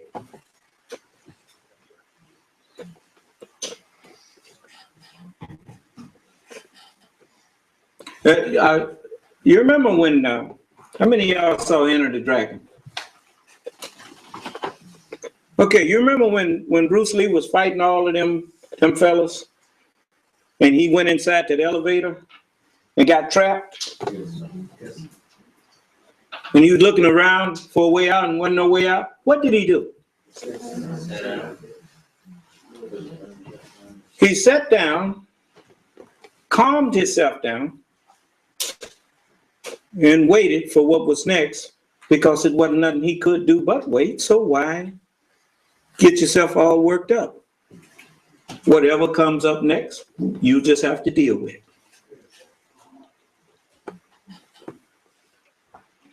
Controlling oneself is the key to being able to control that which goes on around oneself.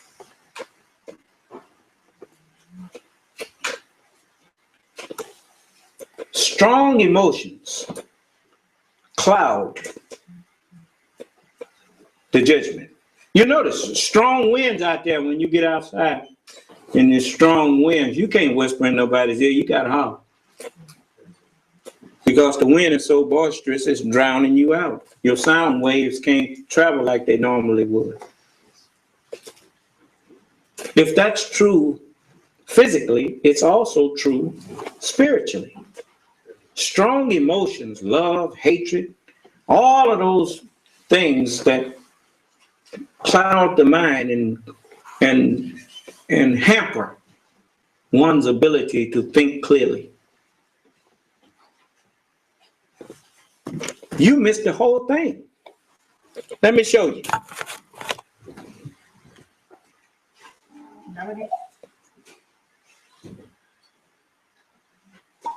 By Bill Cosby. There is nobody coming. Now listen again.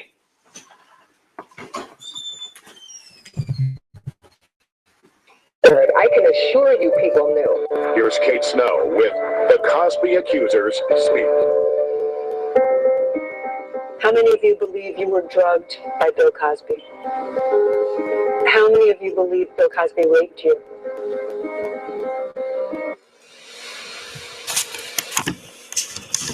I've told all of them to get up and go home.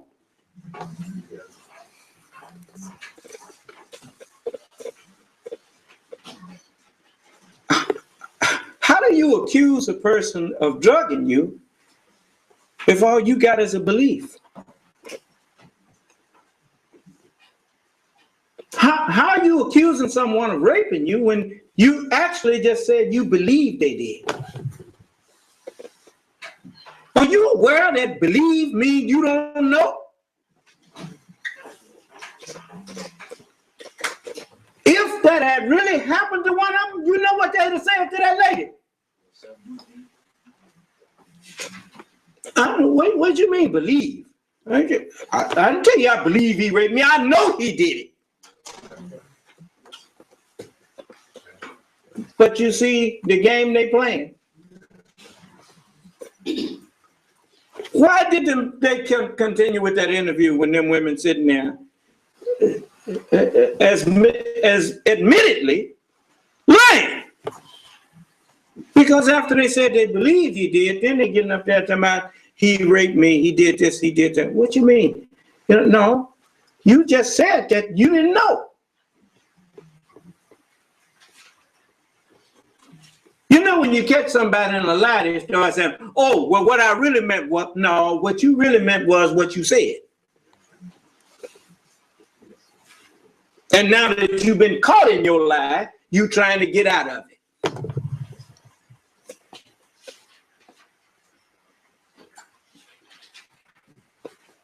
Now you understand why there was never any arrest, because there was never no crime.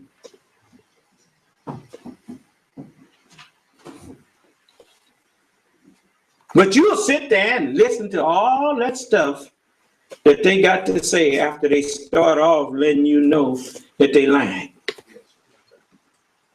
Didn't nobody correct that reporter lady, the interviewer?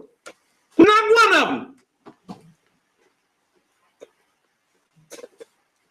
What do you mean believe? Now you see why they flew all of them there.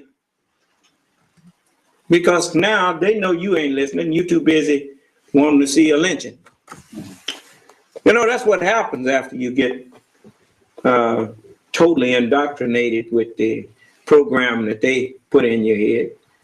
Don't you notice you runs when there's some terrible stuff happen? I remember when I was in elementary school, whenever you'd see a crowd of people run and somebody just say, fight, fight! And everybody running over there to see the fight. You like that, don't you? You like to see people get messed over until it's you that's being messed over.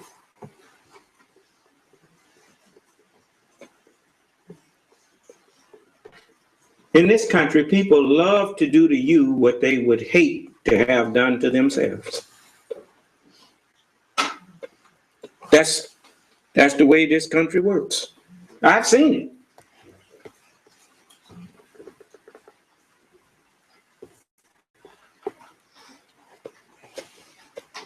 You don't mind gossiping and spoiling somebody else's reputation. You just don't want it to be you. Well, you think the words see you wouldn't want to be you. What you think that means? Glad as you ain't me. That's what you know. I know I've coined that, said that before myself. But I know what it means.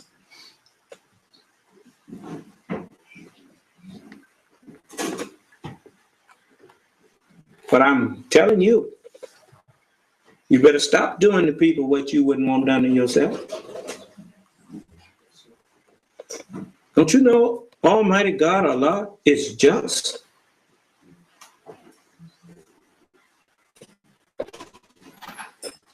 Do you honestly think that you're going to get away in this day and time with mistreating people and doing to people what you wouldn't want them to do to you? Why do you think he said that? Because he's the one that's going to pay you back.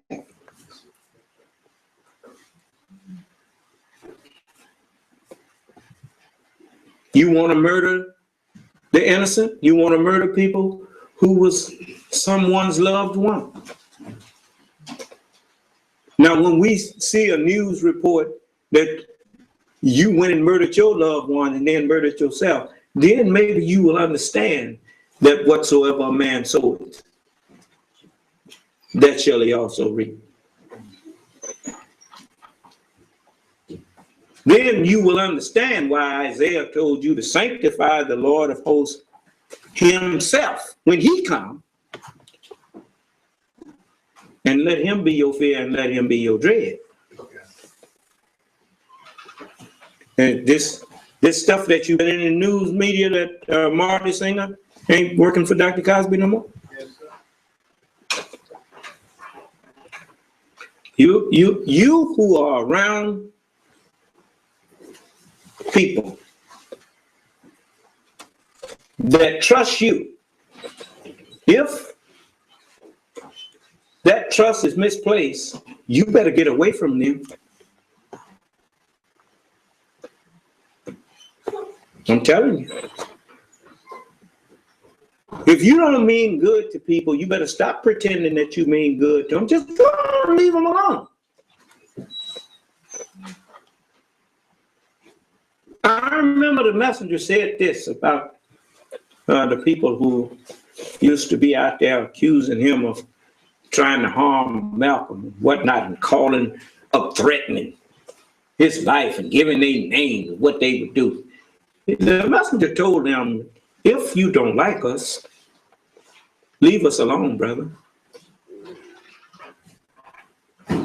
We certainly will leave you alone. The minute that we find out you don't like us, we leave you go.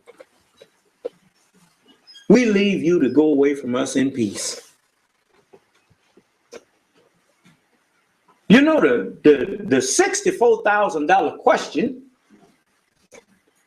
is, if God was on Malcolm's side,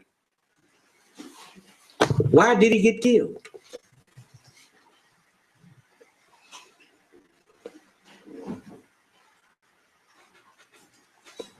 You mean to tell me that you God's man and he let the devil kill you? He didn't let the devil kill Job. He straightly charged the devil. Have you tried, Job?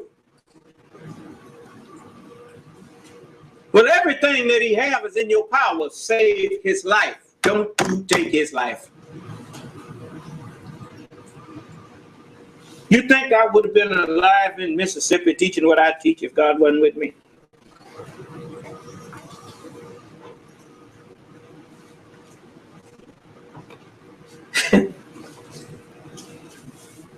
Allah is with me. And he warned you, don't even try me. He even told you that. He said, tempt not the Lord, thou shalt not tempt the Lord thy God. Now that's what he said. Tempt means to test.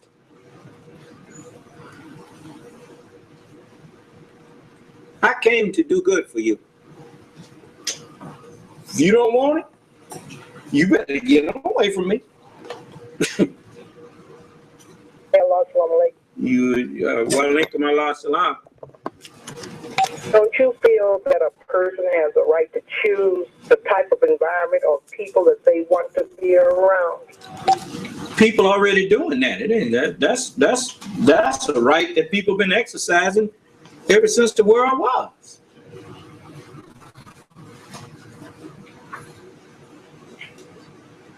That's one of the reasons why everybody that's in the new Nation of Islam told me they wanted to be in the new Nation of Islam.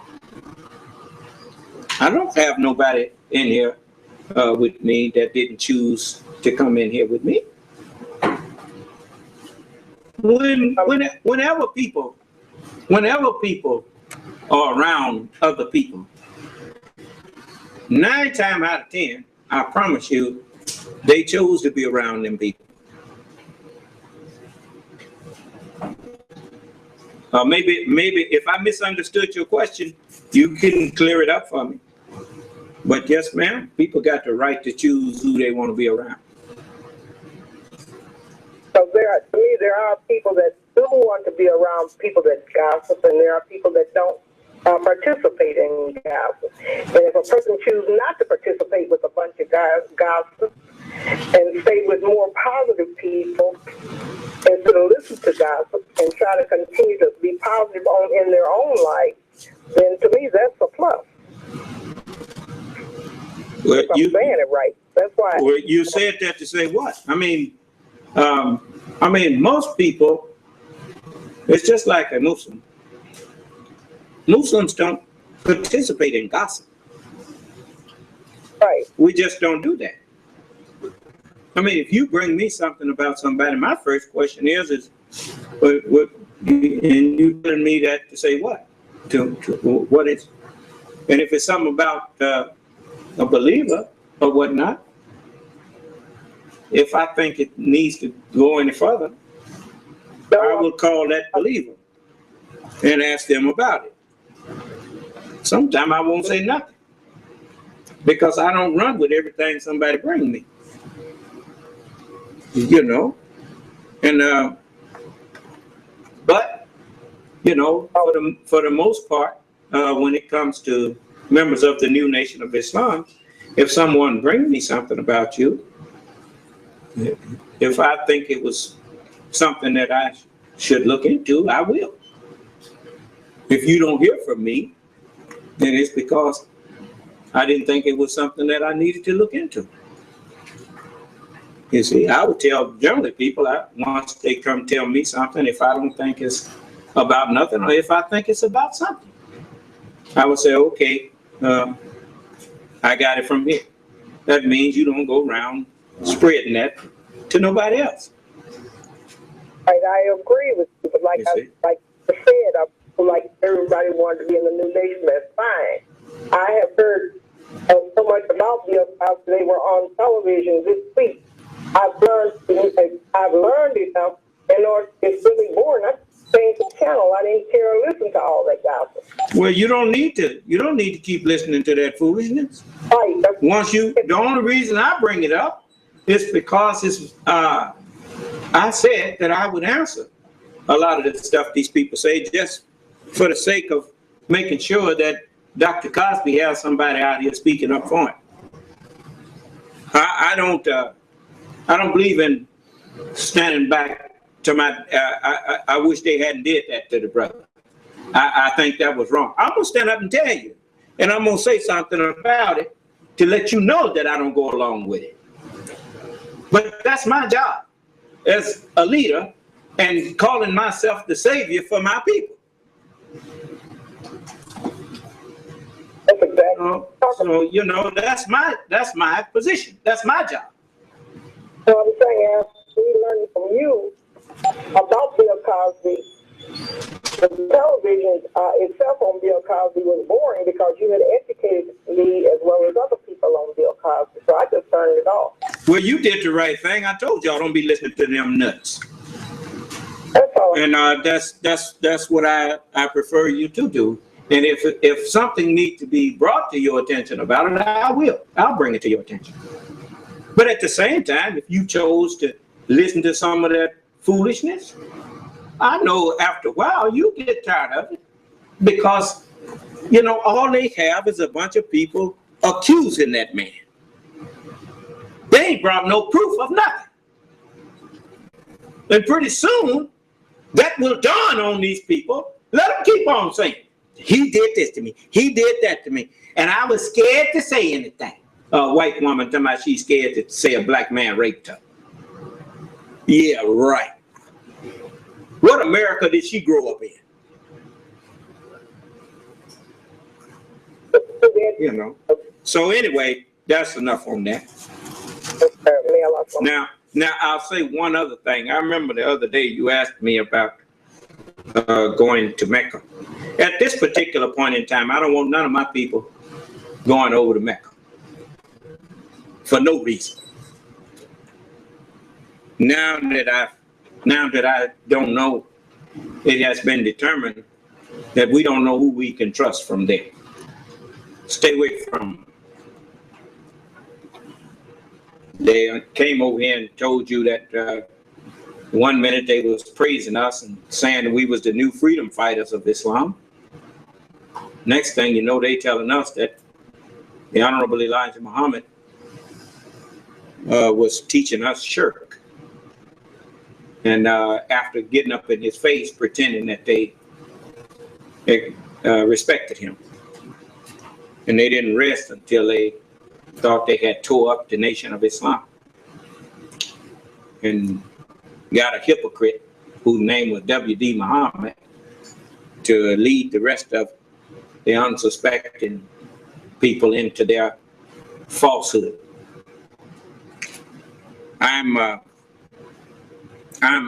Aren't you kind of surprised that none of them ever come in here to argue with me? They did a whole lot of big talk to all these other people, just like that Geno Jennings character. He would run around here calling out Wesley Muhammad. You know, that's the way bullies do. That's the way people who know that they ain't about nothing, they find somebody who they know they could deal with, and they call them out. How come ain't none of them calling me out? They're all running. So I don't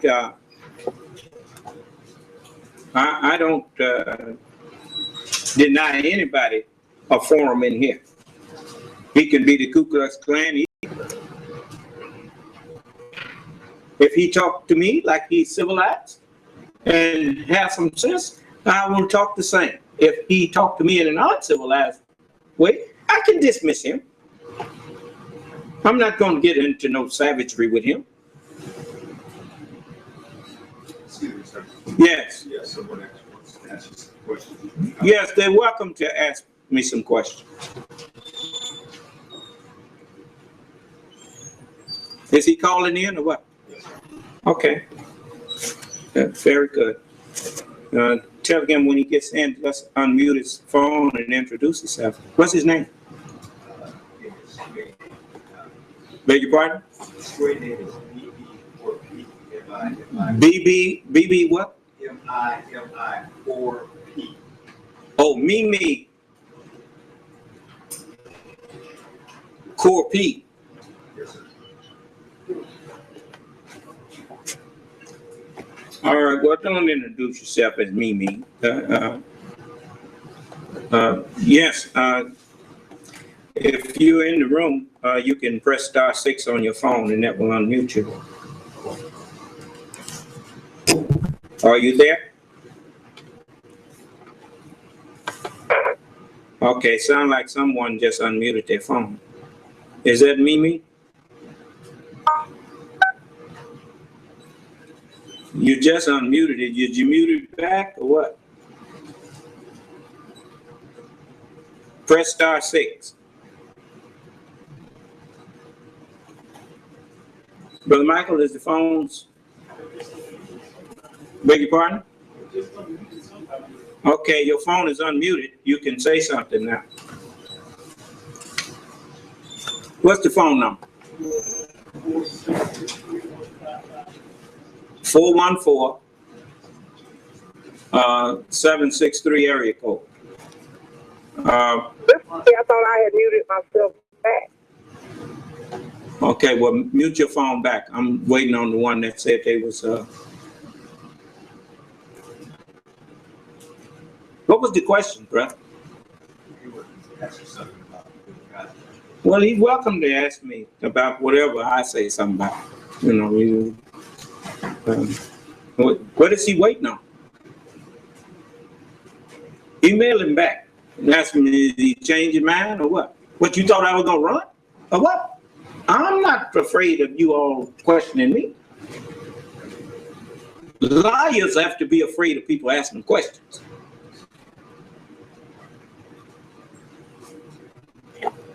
A man that's truthful, he don't fear your questions, he welcomes your questions.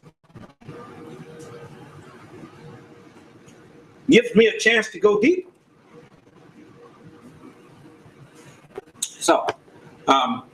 So we're not going to belabor the point. I guess they changed their mind. But I want to say, stop letting people tell you what to think. Think. Use your brain for what it was meant for. Your brain was meant for reason.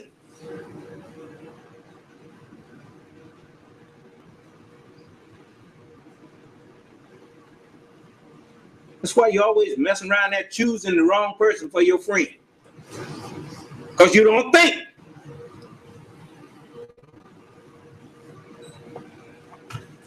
It's hard to choose a good friend when you don't know how to be one. That's the truth. A person that don't know how to be a good friend definitely don't know how to choose one. Because the only thing you can base it on is your understanding of what friendship is. But, you know, why you think Solomon told you to trust me? Well, it ain't my fault if you don't trust me. That's your fault. And I'm not going to beg you. I ain't here to beg nobody.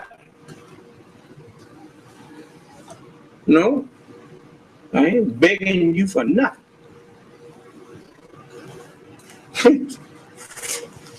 Before I really found out who I am and what my authority is, I might have tried begging people. But I don't have to beg nobody for nothing. No, sir. Hey, if anything, it ought to be the other way around. So I ain't got no business begging you. No. So let's just all be ourselves. And I'm being myself. I'm the Son of Man. And I thank Allah for granting me, in spite of all my afflictions, to be able to stand and walk with them. Kind of like you read of Jesus carrying his own cross. You see, that's just a symbolic thing of me. With all of your afflictions, I got them too. But you see, I'm standing. So all praise is due to Allah. You know, I'm able to teach you and defend you. And I tell you, you take up your afflictions and follow me. You know, and I will show you how to overcome them. So you just stay behind me. And when you stay behind me, what you think Jesus meant when he said, "Get thee behind me, Satan"? Yeah, well, that's just another way of saying, no, you follow me, and I'll help you overcome your devils. I can't follow you. You get behind me. See, the world been behind you for 6,000 years, and look at it. Yeah. On the brink of destruction. So, you get behind me and I will lead you to salvation. you don't have understanding, but I do. Misunderstanding is the hell to man.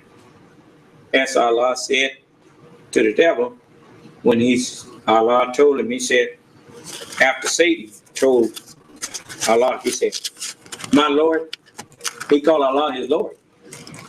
He said, my Lord, what about that man that asked me the question about the devil, about if Allah ordered me to kill somebody, would I do it?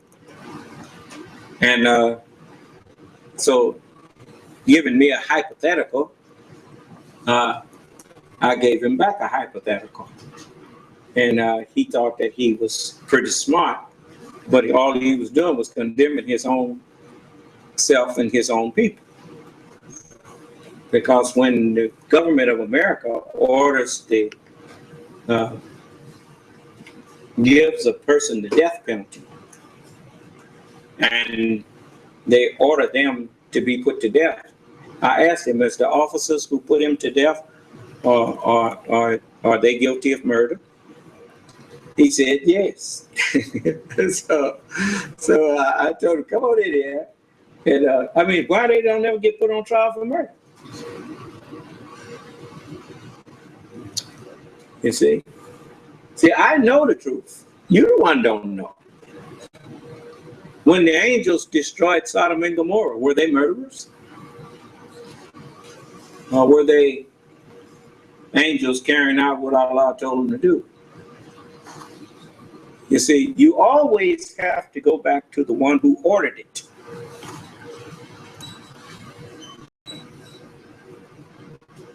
Then it's his right to take it if he feel like he wants to. And that ain't nothing there. I can't do nothing about that. He gave me life. Well, sure. Yes. Assalamu alaikum. Wa alaikum assalam. Hey, I was the guy, man. I'll be sending you a lot of information, and I know that you do have your own sources. And I had sent you where Tom Ezra, you know, he had was talking about Bill Cosby. You know, he was the guy that actually had represented Michael Jackson. And I made a video. My call name is Mimi for P. And he was like, I'm not even buying none of this. I mean, he was going off on it. He was like, I don't even know why they even was trying to come out after all these years. He said something should have been done back then. Well, the thing is, we you know, you remember what I told y'all about agreeing with me. I ain't so much as I want to talk to the people who disagree. I want to talk to people. You know, I just want to talk to people who somehow in their mind they're saying that Cosby is guilty. I'd like to know why. I mean, why he got to be guilty when you ain't got no proof?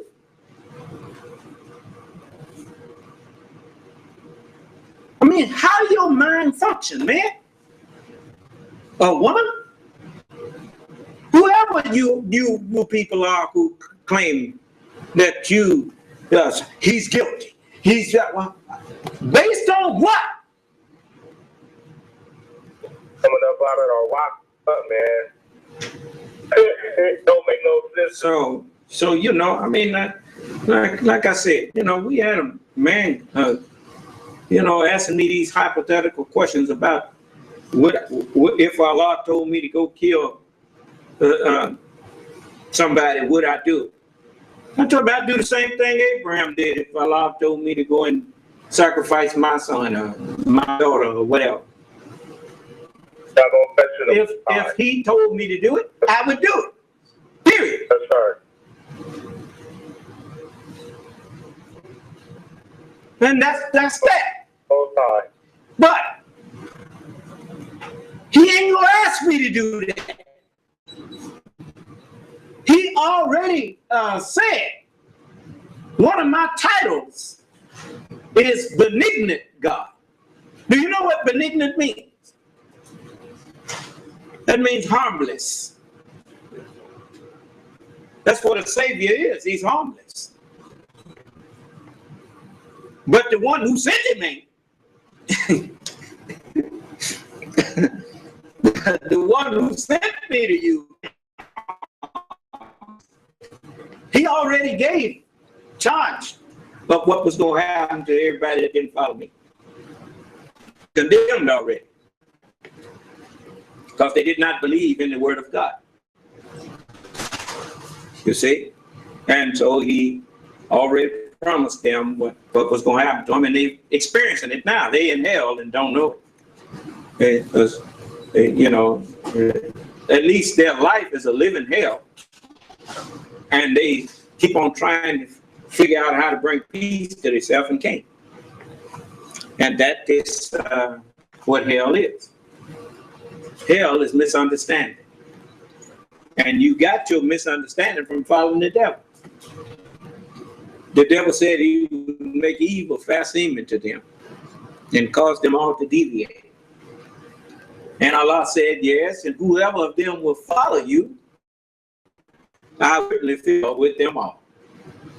And that is the truth. Everybody who lived their life in accordance with their own understanding, they living in hell. What you thought, the one who gave you life, you knew better how to live that life than the one who gave it to you. Well, okay, that's why you living in hell. You run around here, ain't got no peace, and breaking everybody else's peace. And so, you come in here with me, and it's something that we said to you a long time ago. We may look small and insignificant to you, but you will find peace with us. You see? Son of Man, can I ask you one question? Yes, you can. I've been married to my wife, man, for almost 25. I have 2 daughters and I have 2 sons. My last daughter, my baby girl, she's getting ready to become a veterinarian. She's ready to go to college. You need to talk into your phone better. We can hardly hear you, brother. My baby girl, I got 4 kids. I got 2 daughters and 2 sons. All my kids, they're drug free. Me and my wife is drug free. And my baby girl, they all went to college. They all graduated except for the baby girl. Now she's going to become a veterinarian.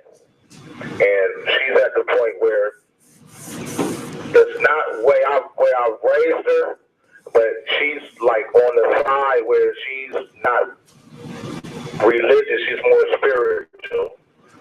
Is there any advice you can give to me to show her that there is a God?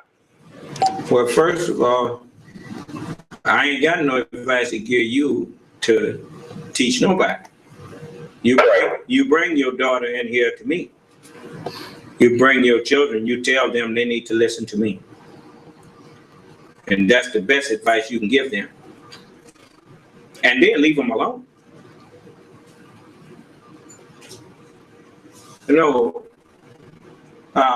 People, most people in this world, we've been taught so wrong. We think that children belong to us. Well, no children belong to you.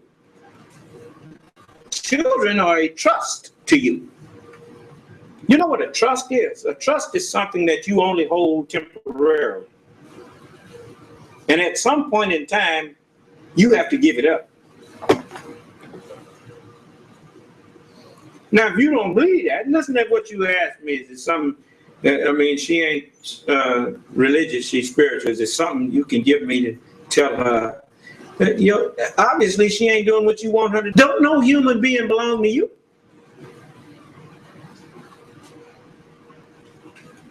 Every human being on earth belongs to the Lord of the earth.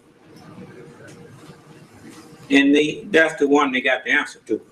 The earth is the Lord's, the fullness thereof, the world and they that dwell therein. The best thing you can do for your children is to tell them they need to get into these conference rooms and they need to question me until they satisfied that I ain't lying, and then they need to follow me. Now, that's the best advice you can give to your loved ones. And if I was you, I would do it sooner rather than later. And once you've told them that, leave them alone. Because all you're doing is running them away. If you have something of value and you offer it to someone, the way you can show them that you think it's valuable is you don't keep on begging them to take it.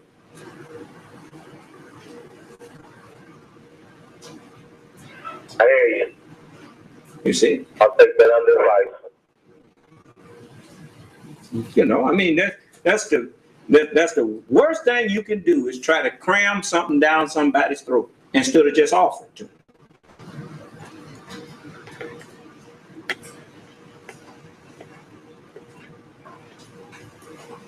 And you make sure that if you inviting them to hear me, you make sure that you paying attention to me yourself. Lest you send some mixed messages. You need to, all of you that's just listening to me, you need to get off that fence you straddled. Either come on in or go all the way out, but make up your mind what you're gonna do.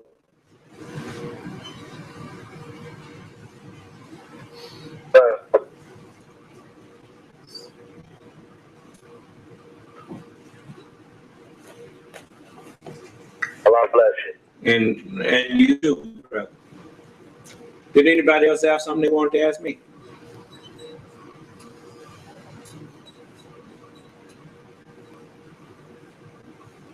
And don't be asking me about if white people can be saved. Yes, white people can be saved. Why not ask? So I'm not talking to you. I'm telling whoever the shoe fits. If white people couldn't be saved, then Master Farad Muhammad's mother wouldn't have been a good Muslim. His father made a good Muslim out of her. Then he put his seed in her, and she produced for him a son that could come to us in the likeness of sinful flesh.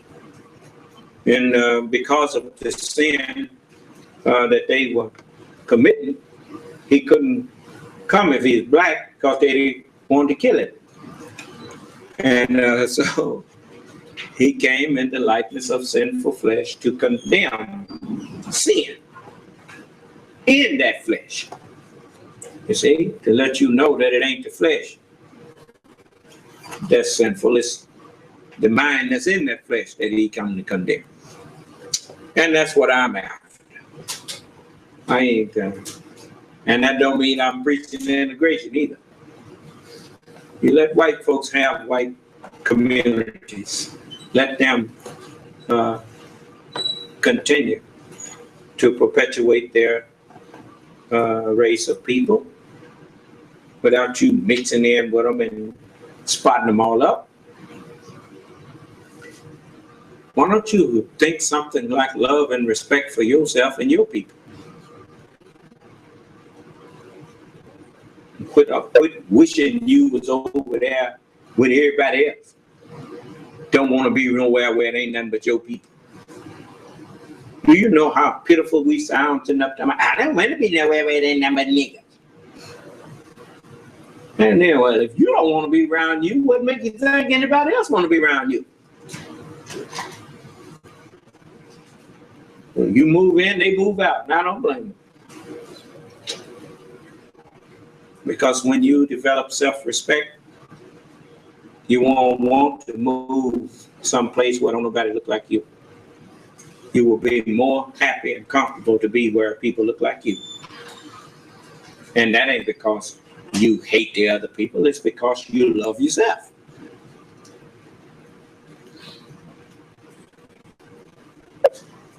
So I want all of us to learn the lesson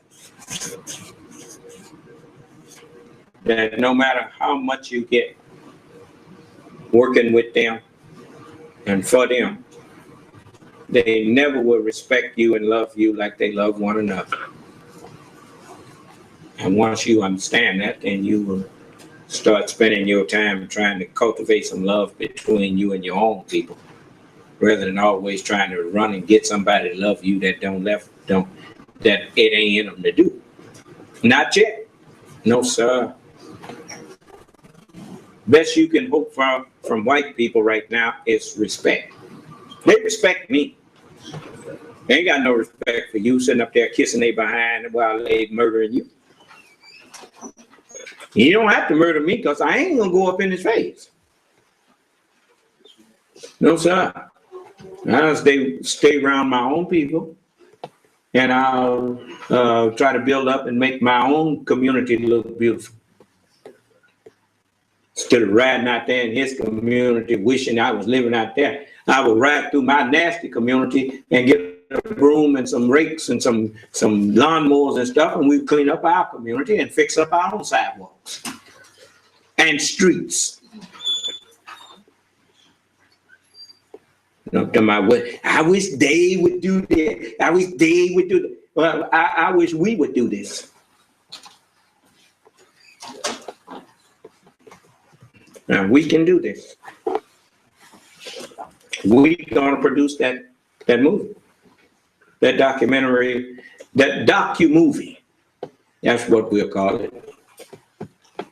And so let's get together and let's go on and keep our word. I'm gonna keep my word. I'm gonna help us produce that movie. Yes. Give me your thoughts on this. On what? Oh, on Whitney Houston. You feel she was assassinated also? Well, look, let me tell you something. I had a brother that I was crazy about. My brother, who was 3 years older than me, his name was Lawrence. Sonny. And Sonny was everything to me. He was, Sonny knew how to dress. Sonny could sing. Sonny could dance. Sonny could skate. Sonny could fight. I mean, Sonny was just cool, man. And Sonny was hard-headed. We wasn't raised up to do drugs and stuff, but he got out there running with brothers and sisters who was doing that. He took the wrong drug one day. And that was the end of his ability to really function normally again. He wound up in Norwalk behind drugs. Norwalk is a mental institution out in LA. And even after he got better, he never was the same. He never was the same Sonny. And he started smoking marijuana again. He didn't use that LSD no more, but he did use that marijuana, and he drank, and he wind up, he never did recuperate. And so, you know, to ask me what I think about Whitney Houston and many of the other stars, and David Ruffin, any of those who were destroyed by that world and its fire, you know, its wickedness. That is what happens when you go into that world without the whole armor of God on.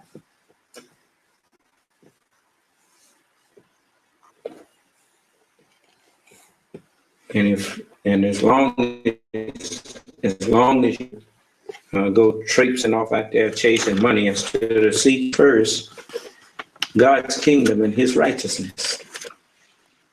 You're going to keep on repeating what happened to those who went before you.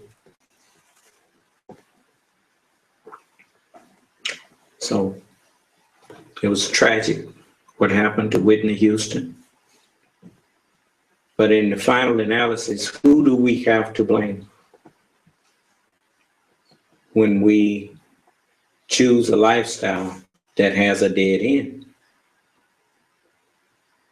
Who do we have to blame? We always looking for somebody else to blame for the choices that we made. One of the first signs of manhood and womanhood is to take responsibility for your choices.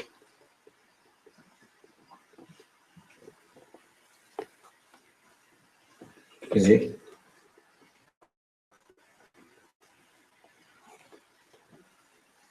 This world never let us get out of childhood. That's why we're always making bad choices. And then we look for somebody to blame, to put the blame on for the choice we made. That's the way children do. They say, you made me do this, or you did this, or you did. When somebody tried to tell you, you wouldn't listen.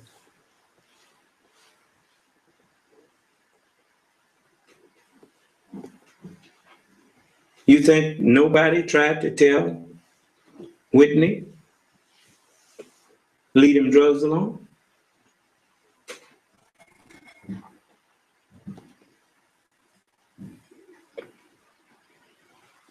And the people who got hooked on them, they got hooked on that. They couldn't have got hooked on that if she hadn't liked it.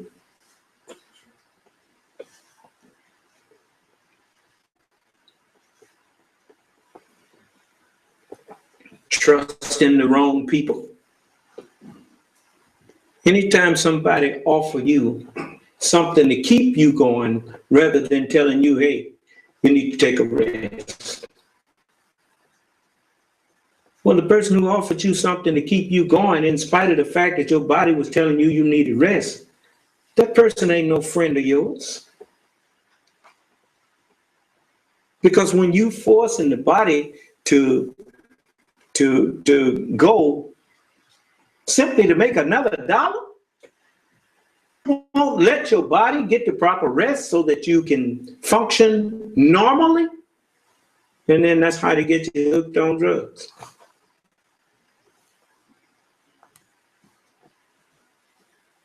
They don't care nothing about you.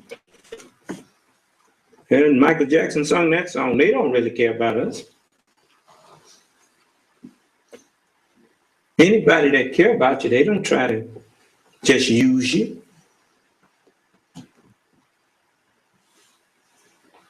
People that care about you want to do more for you than they want to do to you. Believe me, I know.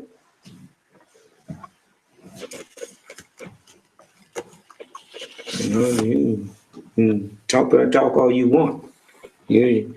When people really care about you, they be concerned about what they can do for you.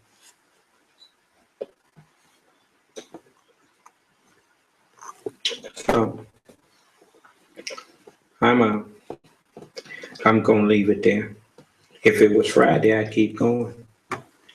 It's 10:40 now. Let's let you get out of here. May Allah bless us all, keep us safe and in our right minds. May Allah's Assalamu alaikum.